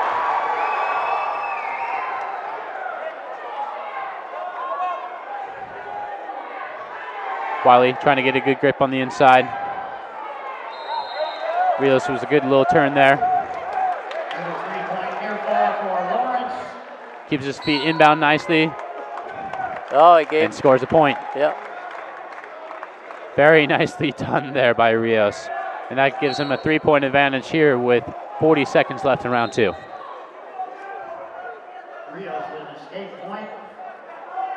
Rios just earning a point for the escape. Has a nice strong headlock on Wiley now. Cordero needs to keep wrestling. I've watched him a lot. Sometimes he'll lose his focus a little bit. But if he scores his takedown, he's in pretty good shape now. And he certainly does get those 2 points right there for the takedown, extending his lead to 5 with 11 seconds left here in round 2.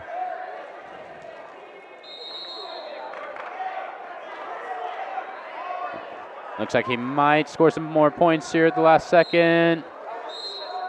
No, he does not.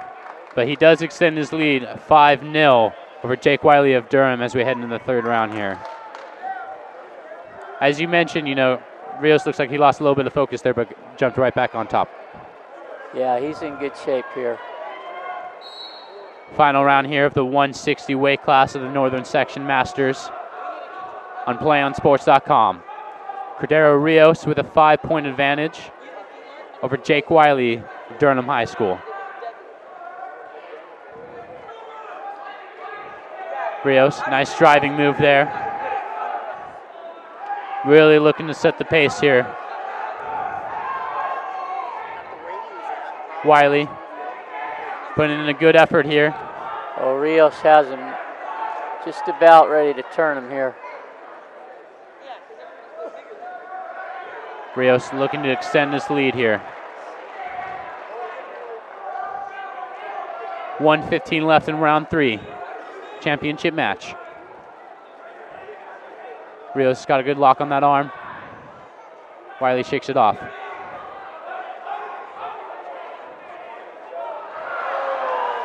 Rios trying to get that inside position. Wiley pushes him off nicely and forces him out.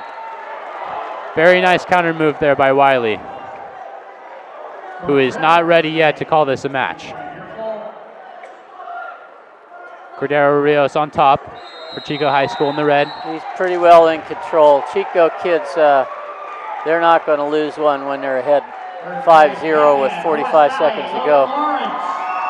Rios smelling victory, 5-0, 41 seconds left in round 3. Wiley's going to have to make a big move here in order to score some points and make this thing interesting. Rios still in the top position, doing a good job fighting off Wiley's holds. 19 seconds now. He's pretty well in control. And with 11 seconds left, it looks like Cordero Rios will be your 160 champion in the Northern Section. 3 seconds.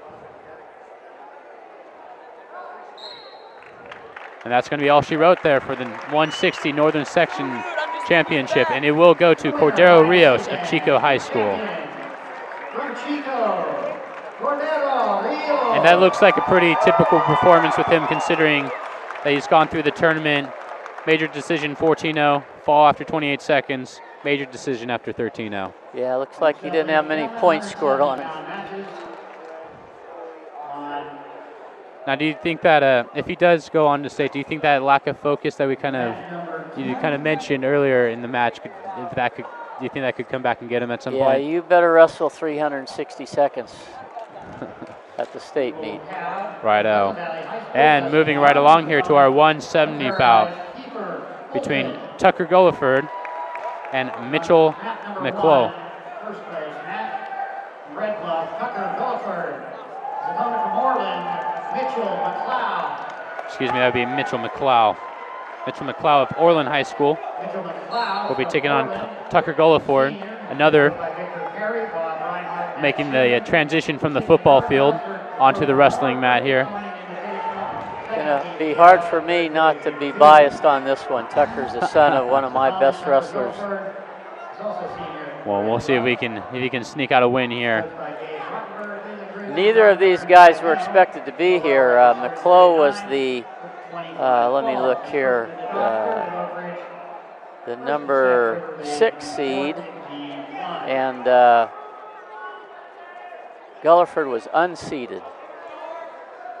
It's also worth mentioning that no wrestler was ranked in the state in this section, so it was really a wide open section for anyone to take this was one of the weaker weights in the section. Gulliford in the bottom position in the green. McClough in the blue. Both wrestlers looking for those early points, not getting it. 1 minute left here in round one, no score yet. Gulliford looking for a takedown, countered nicely there by McClough. Gulliford's being the aggressor. 40 seconds left here in round one. Both wrestlers looking for that first strike. Gulliford looking for positioning. Both wrestlers countering nicely. Gulliford, it's a nice double shot there. Looking for the takedown. Oh, he got it. And it looks like Gulliford will be the first to get 2 on the board here with about 16 seconds left in round one. McClough will look to hold on till the end of the period. 5 seconds now. Gulliford on top. And that'll do it for round one here in the 170 weight class. Tucker Gulliford of Red Bluff High School takes a 2-0 advantage over Mitchell McClough. Gulliford deferred. McClough is taken down. What would you say is Gulliford's strength? More of a bottom position player or more on top? I haven't seen him wrestle that much this year, but he's good on his feet. He often will get people to their back from the feet. Mitchell McClough with a very aggressive move right there, but takes him out. Yeah, that was good counter. He was in pretty deep. He will pick up a point right there, making it a 2-1 match with 1:48 in round two. McClough, strong hand grip on Gulliford's left hand. Gulliford shakes it off nicely.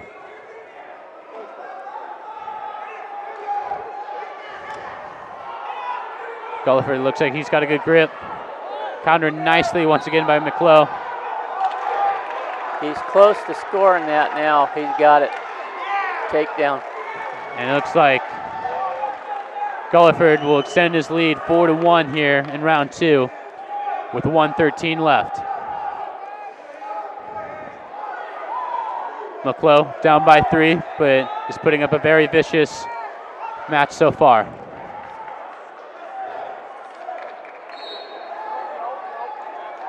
Gulliford obviously has a strength advantage. McClough's a pretty good wrestler, but yeah, it does look like McClough has that unexpected explosiveness that I've seen so far. But it looks like Gulliford has handled it nicely. Tucker's hanging in there. I think when they are on the feet, Tucker's at the advantage. Yeah, that was a good follow there. Gulliford. He's in trouble now. There's In a a bit of reverse. trouble. This is where Gulliford can be weak from the bottom. McClough scoring 2 points there, making it a 1-point match. 4-3 with 32 seconds left in round 2. Anyone's match at this point. Gulliford on the bottom position.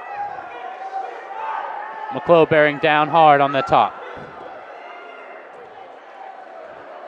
17 seconds left now. It'll be interesting to see what Gulliford takes for his choice in the 3rd round. Little unsafe move there. Good job getting to his feet. 5 seconds left here. Gulliford up 4-3 over McClough.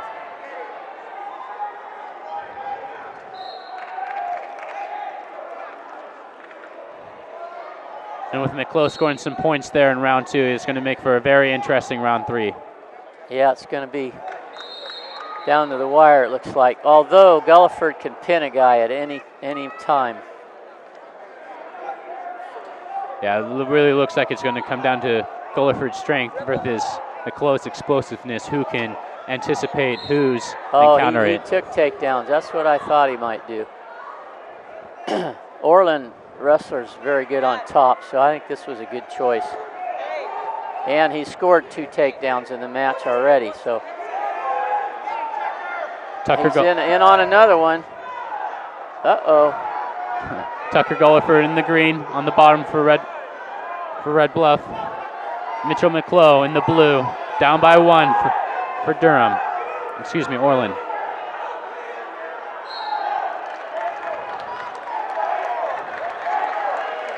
Gulliford trying to hold off that hold.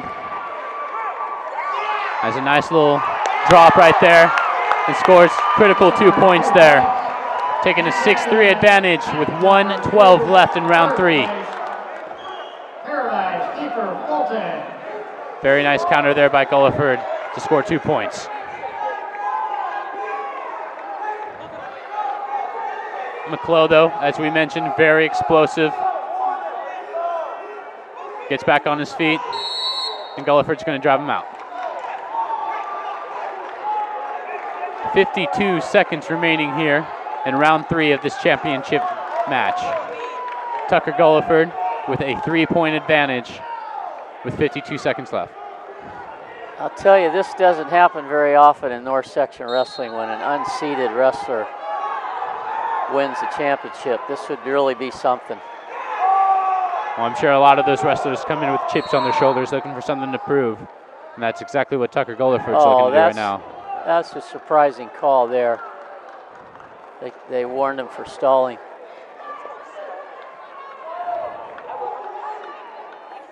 Well, the official has made the call anyway with 43 seconds left. Gulliford holding on to a 6-3 advantage. Gulliford with a nice move there. McClough, though, has wrestled a very good match so far. 30 seconds now.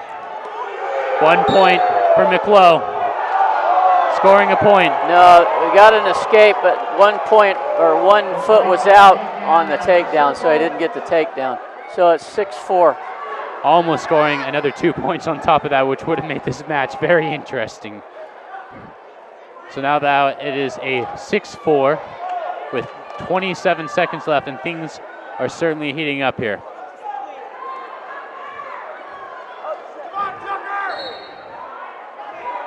Gulliford being cheered on. McClough, very flexible move there. Hip throw, there it is. Looks like that's a nice hip throw there. Gulliford scoring some critical points there, making it an 8-4, 5 seconds left.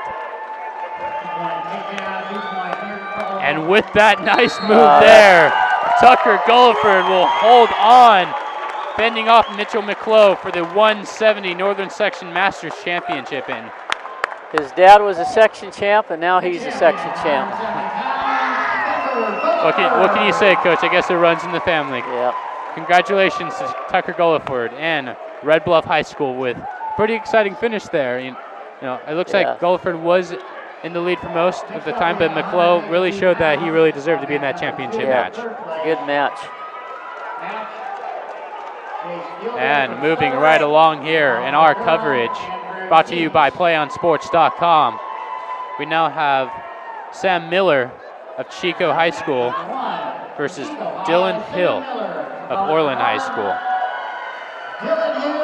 Sam Miller ranked 38th in the state.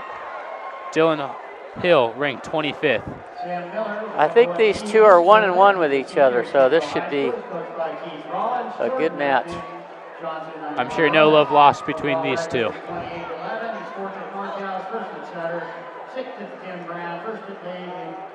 They represent two of the best programs in the section. Orland's won the last two, Chico won the two before that, and now they're winning this year. So these two wrestlers represent schools that have won the last 5 section titles. And I'm sure they're going to give it all they can on this rubber match between these two. And it's going to be a quick 2 points there for Dylan Hill. But Sam Miller countering nicely, scoring a point of his own. Both wrestlers putting up some early points here. About a minute left.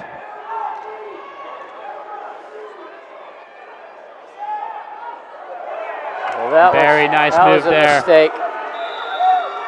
And that mistake is going to cost Dylan Hill 2 points as Sam Miller takes a 3-2 advantage with 43 seconds left. Miller wrestled 2 weights higher last year for Chico. He wrestled at 220s because he couldn't make their lineup at 95s or 82s. Now this year he's at 182s and is the top guy in the section. Well, it looks like that was a very nice move for him. 43 seconds left here in round 1. Sam Miller with a 1-point advantage. Miller looking to get the inside grip. Got the hand control. He needs to stay on the mat. That was a good job by Miller dropping him there. Dylan Hill doing everything he can just to keep it a 1-point match. And we head into the final 15 seconds of round 1. Sam Miller on top in the red for Chico. Dylan Hall in the bottom in the blue for Orland. And with that force out, it's going to bring both wrestlers into the middle. 9 seconds left remaining here in round 1. Miller, strong advantage on top there. Looking for a nice little cradle grip there. And that's going to do it for round 1. So both wrestlers wasting no time to score points here in round 1. Sam Miller of Chico High with a 3-2 advantage over Dylan Hill of Orland. Miller took bottom for the second round. Dylan Hill looking to make up a 1-point advantage on top.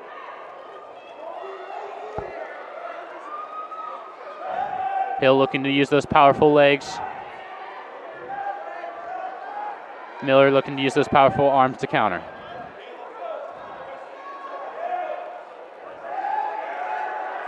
Hill looking for the inside advantage.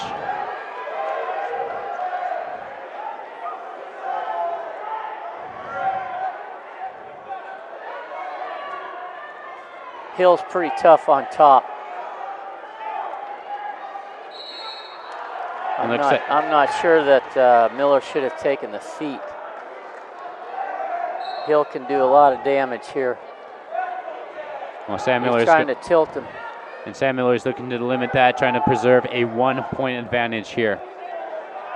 1:08 left here in round 2.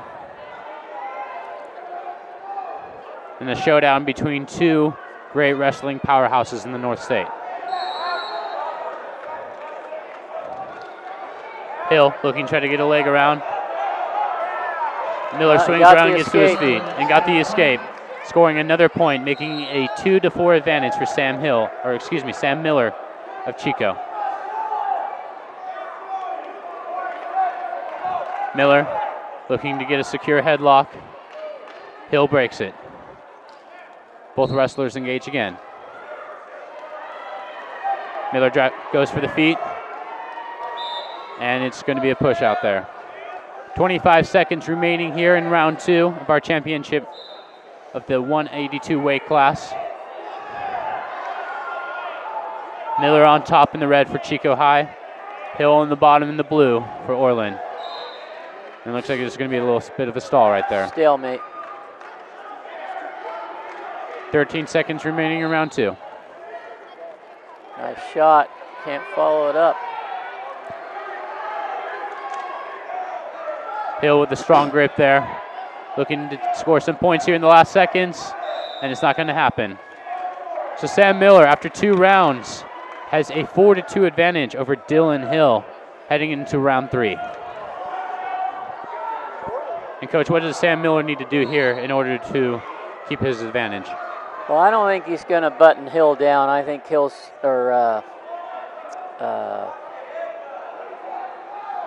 Miller? Yeah, Hill. I don't think Hill's going to get ridden. I think he's going to get out. It's going to come down to a takedown. And we will certainly see if that's the case here as we get round 3 underway. Sam Miller with the 2-point advantage. Makes a strong move there. Couldn't quite get Hill on the ground though. Sam Miller of Chico High on top in the red.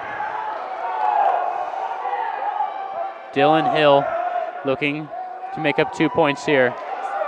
Looks like Miller's got more energy. He's continuing to chain wrestle. Hill's looking for one big move, it looks like to me. There it is. He's trying for a big move. Almost got the big move there, as you said, but Miller still in control with 1 minute and 16 seconds left in round 3. He needs to just get one and get out of there and go for a takedown to win. A lot of excitement going on the other match over there as Sam Miller tries to hold on to a 2-point advantage here in round 3.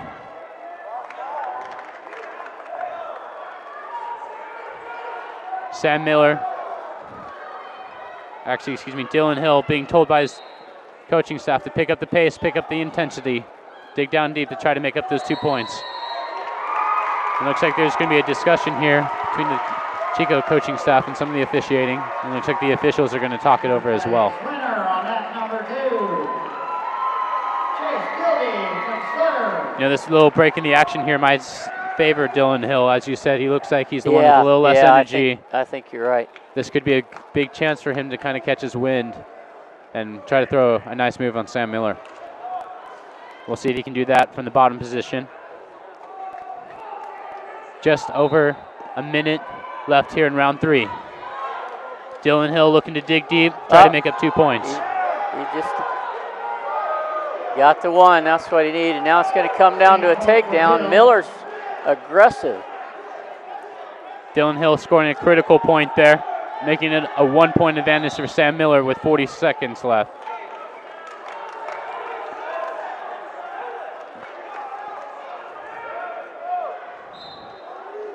Miller being very aggressive. He's staying right after it, isn't he?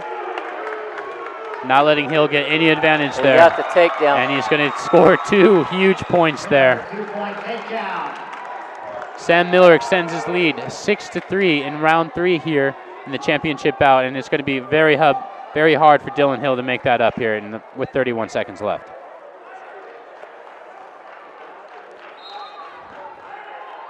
Hill tries to flip the script a little bit. Sam Miller takes on top of it. He was trying to get a Granby roll there. Peterson roll, they call it. 19 seconds remaining. He just about got it again. Miller's hanging tough. Miller sensing imminent victory, not letting Hill get any advantage.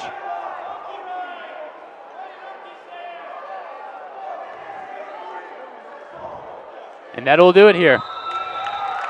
So Sam Miller, strong showing here. Strong showing in the tournament as well as the number 1 seed. and he will go on to beat Dylan Hill of Orland to win the Northern Section Masters 182 weight class. So congratulations to him. And Chico once again continues their dominance here in this tournament. That's their third champion of the night. They got another one, another possible one coming up. Yeah, and they'll be, regardless, I think they'll be pretty happy heading back down the 5 with how they went in this tournament. Speaking of which, we have Hayden K.E. of Edna High School and Aaron Bates of, you guessed it, Chico High School, facing off against each other in the 195 weight class. Kay would be the first ever North Section champion from Etna High School. And he's been ranked 1 all year. We haven't seen much of him. They don't wrestle down in the valley that much. And I've watched him in the tournament, and again, he's not very flashy, but he's just solid. He makes a very That's a nice high crotch right there for a big guy. Yeah, he makes a very solid there, right? Move right there to pick up 2 quick points.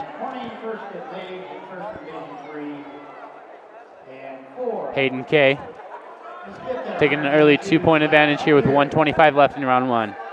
Aaron Bates looks a little bit on the ropes here. Senior at Chico High School.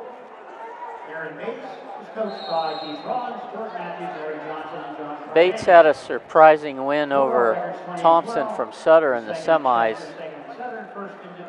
But he could be in tough here. Yeah, Hayden K looking very strong here in the early get-go. Taking a 2-point advantage as we have 55 seconds left in round 1.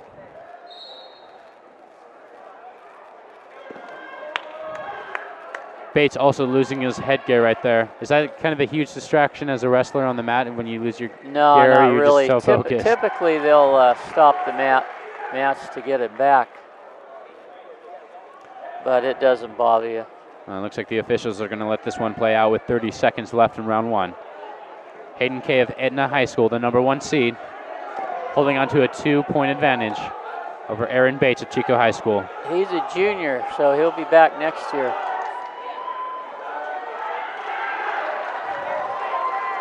"13 seconds left now. Bates doing everything he can to fight off that hand grip. And both wrestlers will be forced out. It's going to be 1 point there. They gave him an escape. Wow. That was very close there. Very close, but it looks like... It looked like they were off the mat when he let him go. Looks like Aaron Bates will score a point right there. A much-needed point, making it a 2-1 advantage for Hayden K. And that will finish round 1. Hayden K of Edna High School, the number 1 seed. He's taking bottom. He will take the bottom position, while Aaron Bates of Chico High School will be on top. Bates scoring a critical point there in the final seconds of round 1 to make it only a 1-point advantage. Nice job. Coach giving a congratulations to Sam Miller on a well-wrestled match there in the 182 weight class. Bates. Boy, he is strong. Coming out very aggressive there. Most guys you're going to score that on, but Kay fought it right off. 90 seconds remaining here. Kay picking up a big point as well, making it a 3-1 advantage.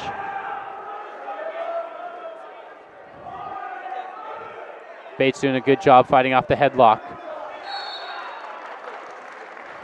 Just going to squeeze that down. It looks like he's going to do just that. That's called a bear hug. He's going to get 2 points right there for the takedown. And that bear hug, as you said, Coach, is going to earn him 2 more points, making it a 5-1 advantage with 1 minute left. Kay. I don't on know. top again. I don't know how big Etna is, but I know it's a lot smaller than Chico. It's amazing to see a kid this competitive. Uh-oh. Looks like Kay might be in a spot of trouble here, as Bates scores 2 critical points here to keep this thing interesting. But you're right, Coach. I think it is really inspirational when those two when a kid from a small school like that can go toe to toe with some of the bigger kids.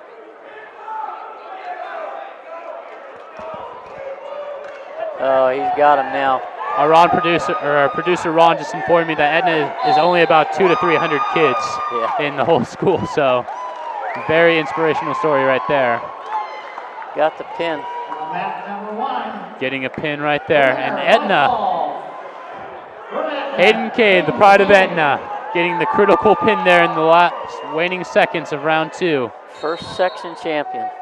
Congratulations to him and that program, as it seems that they have a bright future as well. So what do you think, Coach, was the key for Hayden's consistency, not only in this tournament, but for all season long, holding on to that number 1 spot? Well, he's a horse. He is strong. A couple times they were in on him deep, and they just couldn't score.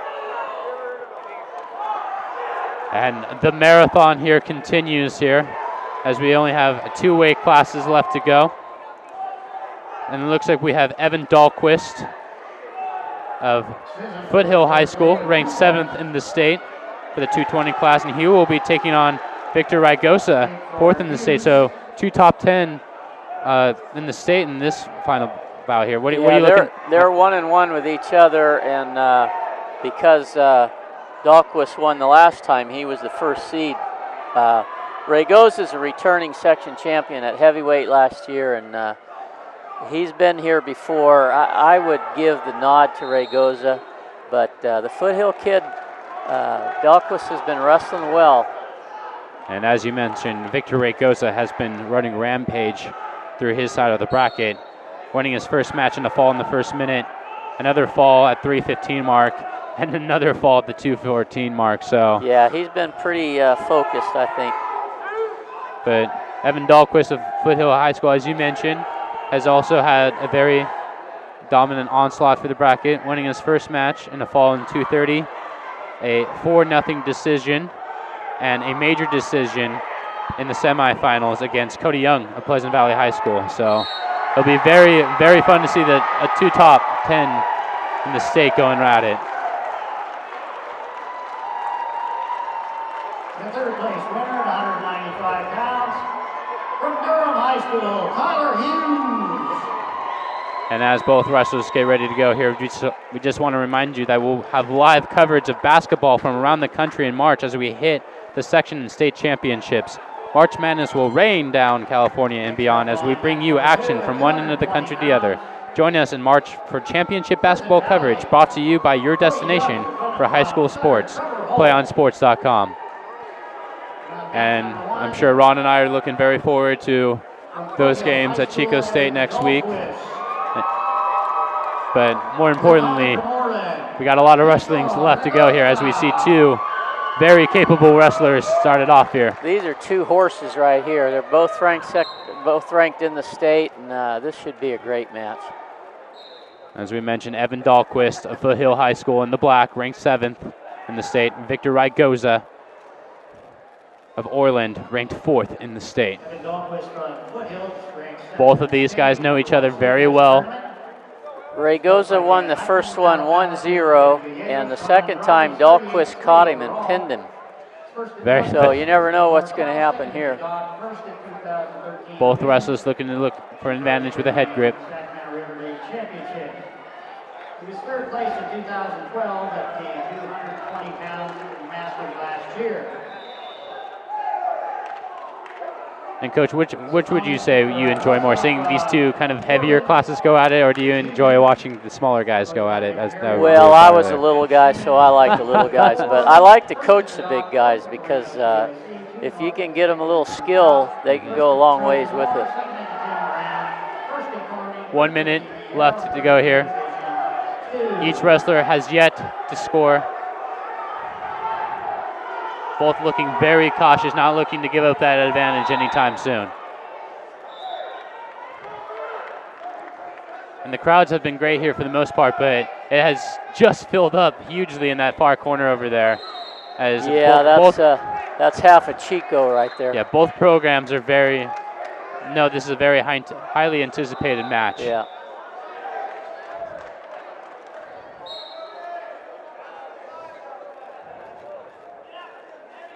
Dahlquist trying to get a good handle on Rygoza.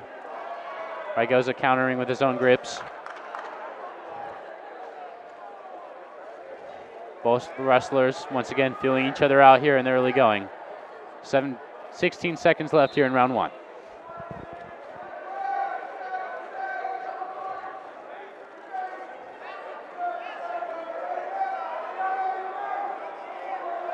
Problem with upper weight wrestling sometimes is there isn't a lot of scoring. It can be a little boring. Well, you know, that kind of, as we conclude the first round there with no one scoring and head into round 2, I guess that's kind of what you expect from, you know, boxing as well. Kind of, you know, the little guys get to be a little bit more feistier, but I think the bigger guys have to be a little bit more methodical, because if you make that one move, you're pinned, match is over. Yeah, so. you don't want to end up on your back, that's for sure. And it looks like we'll have Evan Dahlquist in the bottom position, in the black for Foothill High School. Victor Rygoza in the blue on the top position for Orland. Rygoza with a strong move right there. Dahlquist counters. Rygoza trying to get that inside positioning. Going for a big drop right there. That was a nice redrop. Oh, he's got him in trouble. Dahlquist on the ropes on the floor, putting up an effort to keep this a tied match. But that was a big, big drop there by Rygoza. He's got a lot of time, too. He's got him in deep. Rygoza trying to keep that stranglehold right there. Dahlquist doing everything he can. There's a lot of time, though, with a minute 15 left. Boy, that's close. It's really close there. The official making Rygoza earn it. 1 minute left here in round 2. This could be a very critical point in this match. Oh, very close there. Dahlquist giving it everything he can. Rygoza not letting up one bit, though. Hard to see where he's up. Dahlquist squirming. There it is. And that's it. And Victor Rygoza with 39 seconds left in round 2 pins Evan Dahlquist for the 220 championship. And as we mentioned, Coach, it was that one drop, I think, was the difference in that match that gave Rygoza the advantage and eventually the pin. Yeah, that was a nice redrop there. Well, congratulations once again to Victor Rygoza and the Orland crew as they take home the Northern Section 220 championship.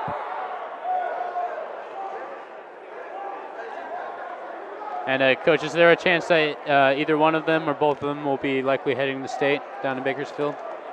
Oh yeah, they'll both have a shot to place at the state meet, I think.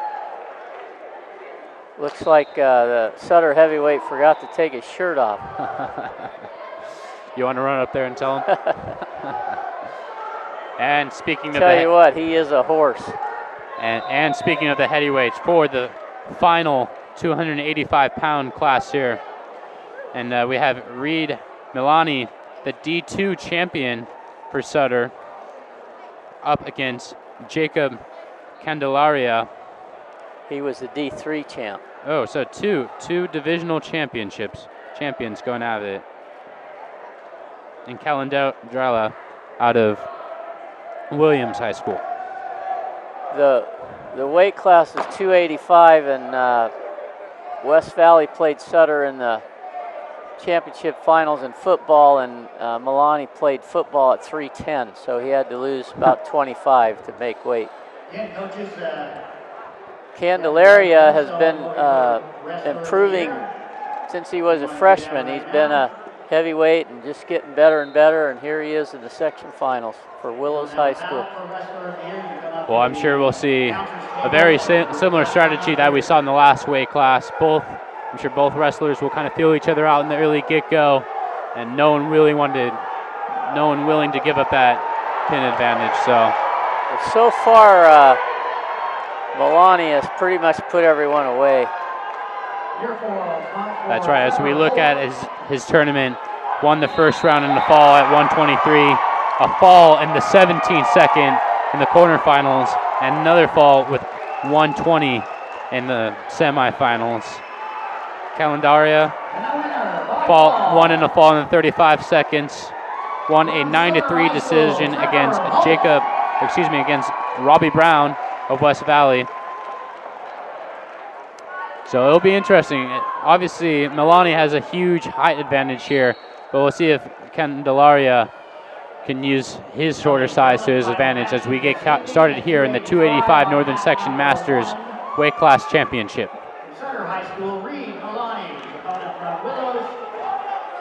Milani with a strong grip right there over Candelaria.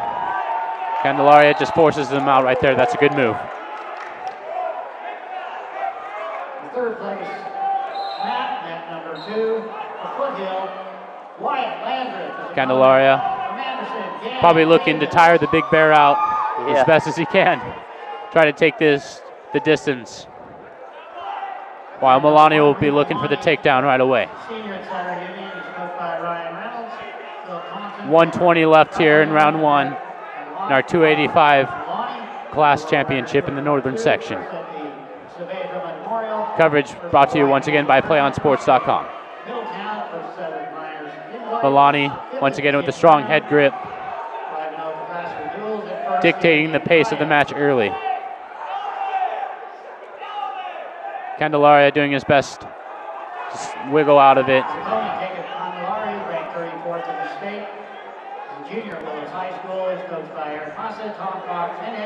Candelaria back in the middle again.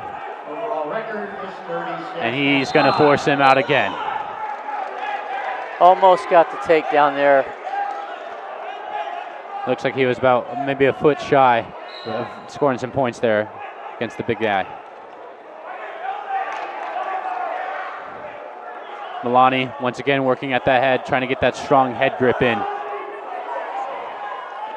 Candelaria just trying to take him the distance.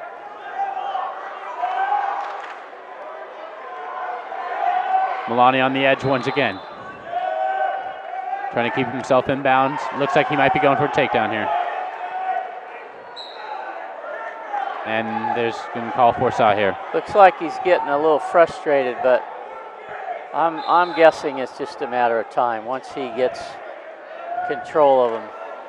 Well, he's usually not used to going this long in the match. Usually he has this thing wrapped up. Yeah. And that's going to do it here for the first round in the 285 Northern Section Masters, with neither Milani or Candelaria scoring points yet. It looks like Candelaria in the gold for Williams will take the bottom position. Well, I'm surprised he's taken down. I thought they'd stay on the feet. Looks like he was trying to get a quick out there. That's good explosion there. Nice job by Candelaria there. And he does score a point. And Candelaria is the first to pick up a point here against Milani. And that's got to have Milani's confidence shaken just a little bit.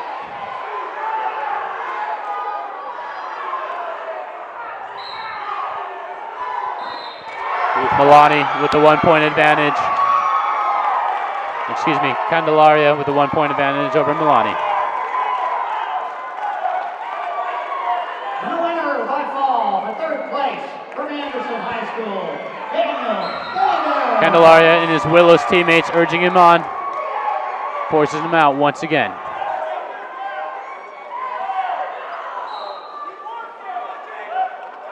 Milani once again trying to go with the strong head grip. But Candelaria has countered that nicely.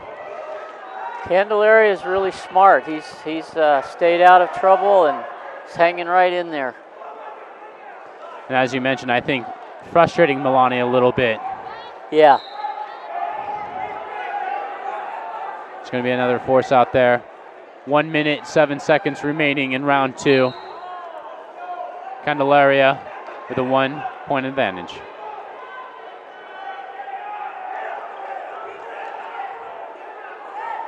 Milani once again trying to get that good grip on the inside.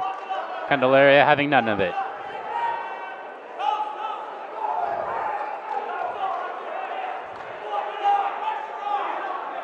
Both wrestlers trying to institute their style. Candelaria, the smaller fighter, setting his pace though. That was a pretty good shot right there. I think Milani is just letting him know what's up right there. 34 seconds remaining in round 2. Candelaria with a 1-point advantage.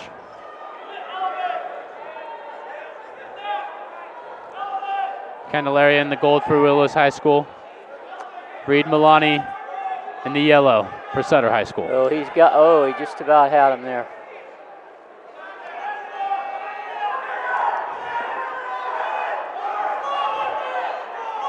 Milani doing everything he can to try to take him down.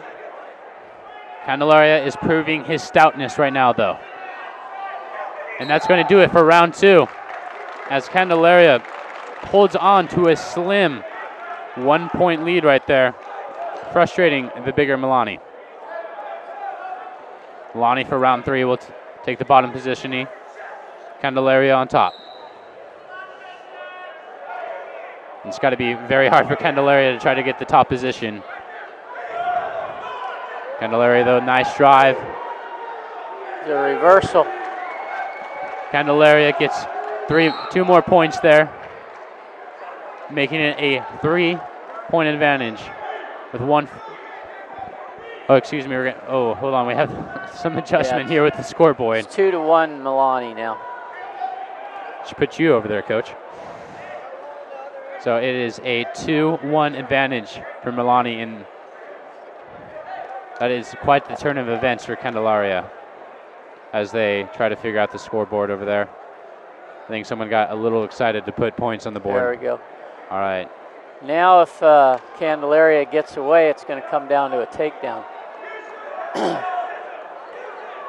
And we'll see if Candelaria does achieve that takedown. He does get out of it quite nicely and forces him out. One escape. Takedown to win. And all eyes are now on our final match here, round 3. Milani with a tied 2-2 with Candelaria scoring with the escape right there. 1:35 left here in the championship bout. Milani with a strong head grip once again. Candelaria has proved feisty. It's going to be a force out there. 1:26 remaining, still tied at 2.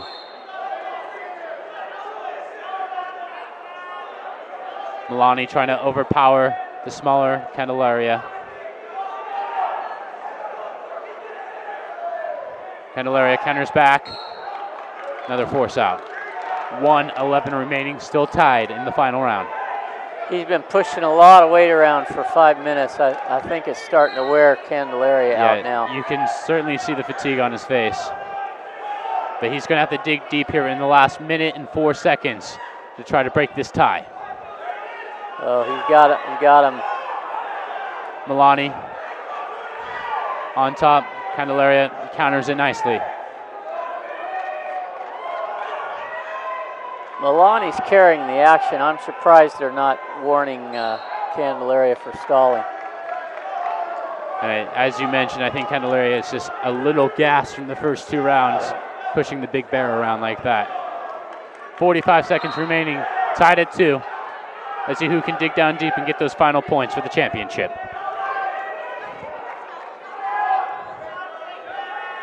Milani once again with a strong head grip. Candelaria with a nice grip right there. And he scores 2 points with 27 seconds left. Candelaria with a 2-point advantage here with 20 seconds left. And both wrestlers will meet after that push out. Very nice takedown there. And even though he looks gassed, he's got a little bit left in the tank. Candelaria in the top position, Milani on bottom. 19 seconds, 2-point advantage, Candelaria. 13 seconds now. Milani needs a big takedown here. 6 seconds, he scores 1 point. 3 seconds left. Candelaria holding on, dangling to a 1-point advantage. Milani going for the takedown. No, sir. And Candelaria holding on, exhausted, comes back with a huge takedown there in the third round to take the Northern Section Masters 285 weight class heavyweight championship. That was a big upset there. Coach, what do you think about that final round there particularly? You know, as we mentioned, Candelaria tired, but somehow find a way just to muster it out. Well, oftentimes in 360 seconds, you just make a 2-second mistake and it costs you, and that's what happened. Milani lost his concentration on that takedown and came back to haunt him. Very nice. Well, congratulations to Candelaria and Willows High School for winning the heavyweight championship. Stay tuned. We're going to be right back just to wrap up all the action in our post-game show. We can get a player up here. Oh, that's good stuff. All right, perfect. Prepare a Wiley Ballard graphic. Do you want me to start the stream? Start the stream. Camera 3. Beautiful. We're coming in on 1. For more information on how your school can join the Play On School broadcast program, go to playonsports.com/SBP.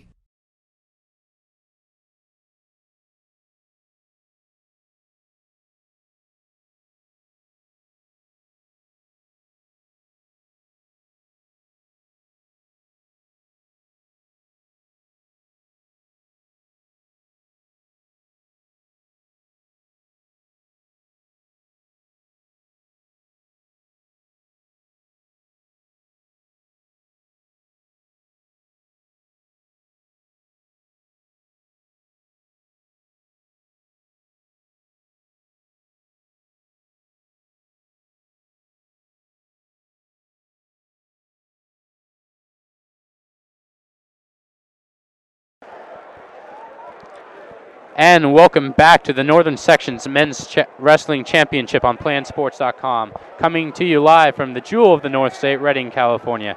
I'm Nick Dobis, and beside me has been Coach Dan Eckerly on your destination for high school sports, PlayOnSports.com. So a lot of great wrestling that we saw today. What really stands out the most to you, Coach? Oh, I was just impressed with those young guys, the Wyckoffs and Leals, that as freshmen and sophomore winning section titles. It's amazing to me. The skill level of some of these kids is so far ahead of what you expect to see at this level. But it'll be fun to watch next week when they go down to the state meet. There'll be 42 of them from the North section. I think we're going to get 6 to 8 medals again, and I'm looking forward to watching it. Well, I don't blame you after the performance I've seen here tonight. And also another, just a quick mention real quick, Hayden Kay, coming from Edna High School, a school of only 200 to 300 kids, winning their first section championship. So congratulations to him for that. Yeah, that's a great job. So out of, as you said, very impressive to see the youngsters compete. But who do you like to really make a solid run at the state championship next week? Well, I think Wyckoff and Leal. I think the kid Wyckoff beat Andrade has a chance, and both the two 20-pounders I think have a chance, Dahlquist and Regoza. So, yeah, I think we'll represent ourselves well down there. Well, very good. Well, I wish you the best of luck down there, and to everyone else, and it's been a pleasure broadcasting with you. Thanks, Nick. Coach. Appreciate it. No problem. Well, that's going to wrap up things here up in Redding, California. Stay tuned next week as we head into the basketball season. I'm Nick Dobis, alongside our producer Ron Borges, videographer Daniel Luna, and of course the coach Dan Eckerly. Thank you so much, and have a good night. One match away from immortality. This is a total team effort. We're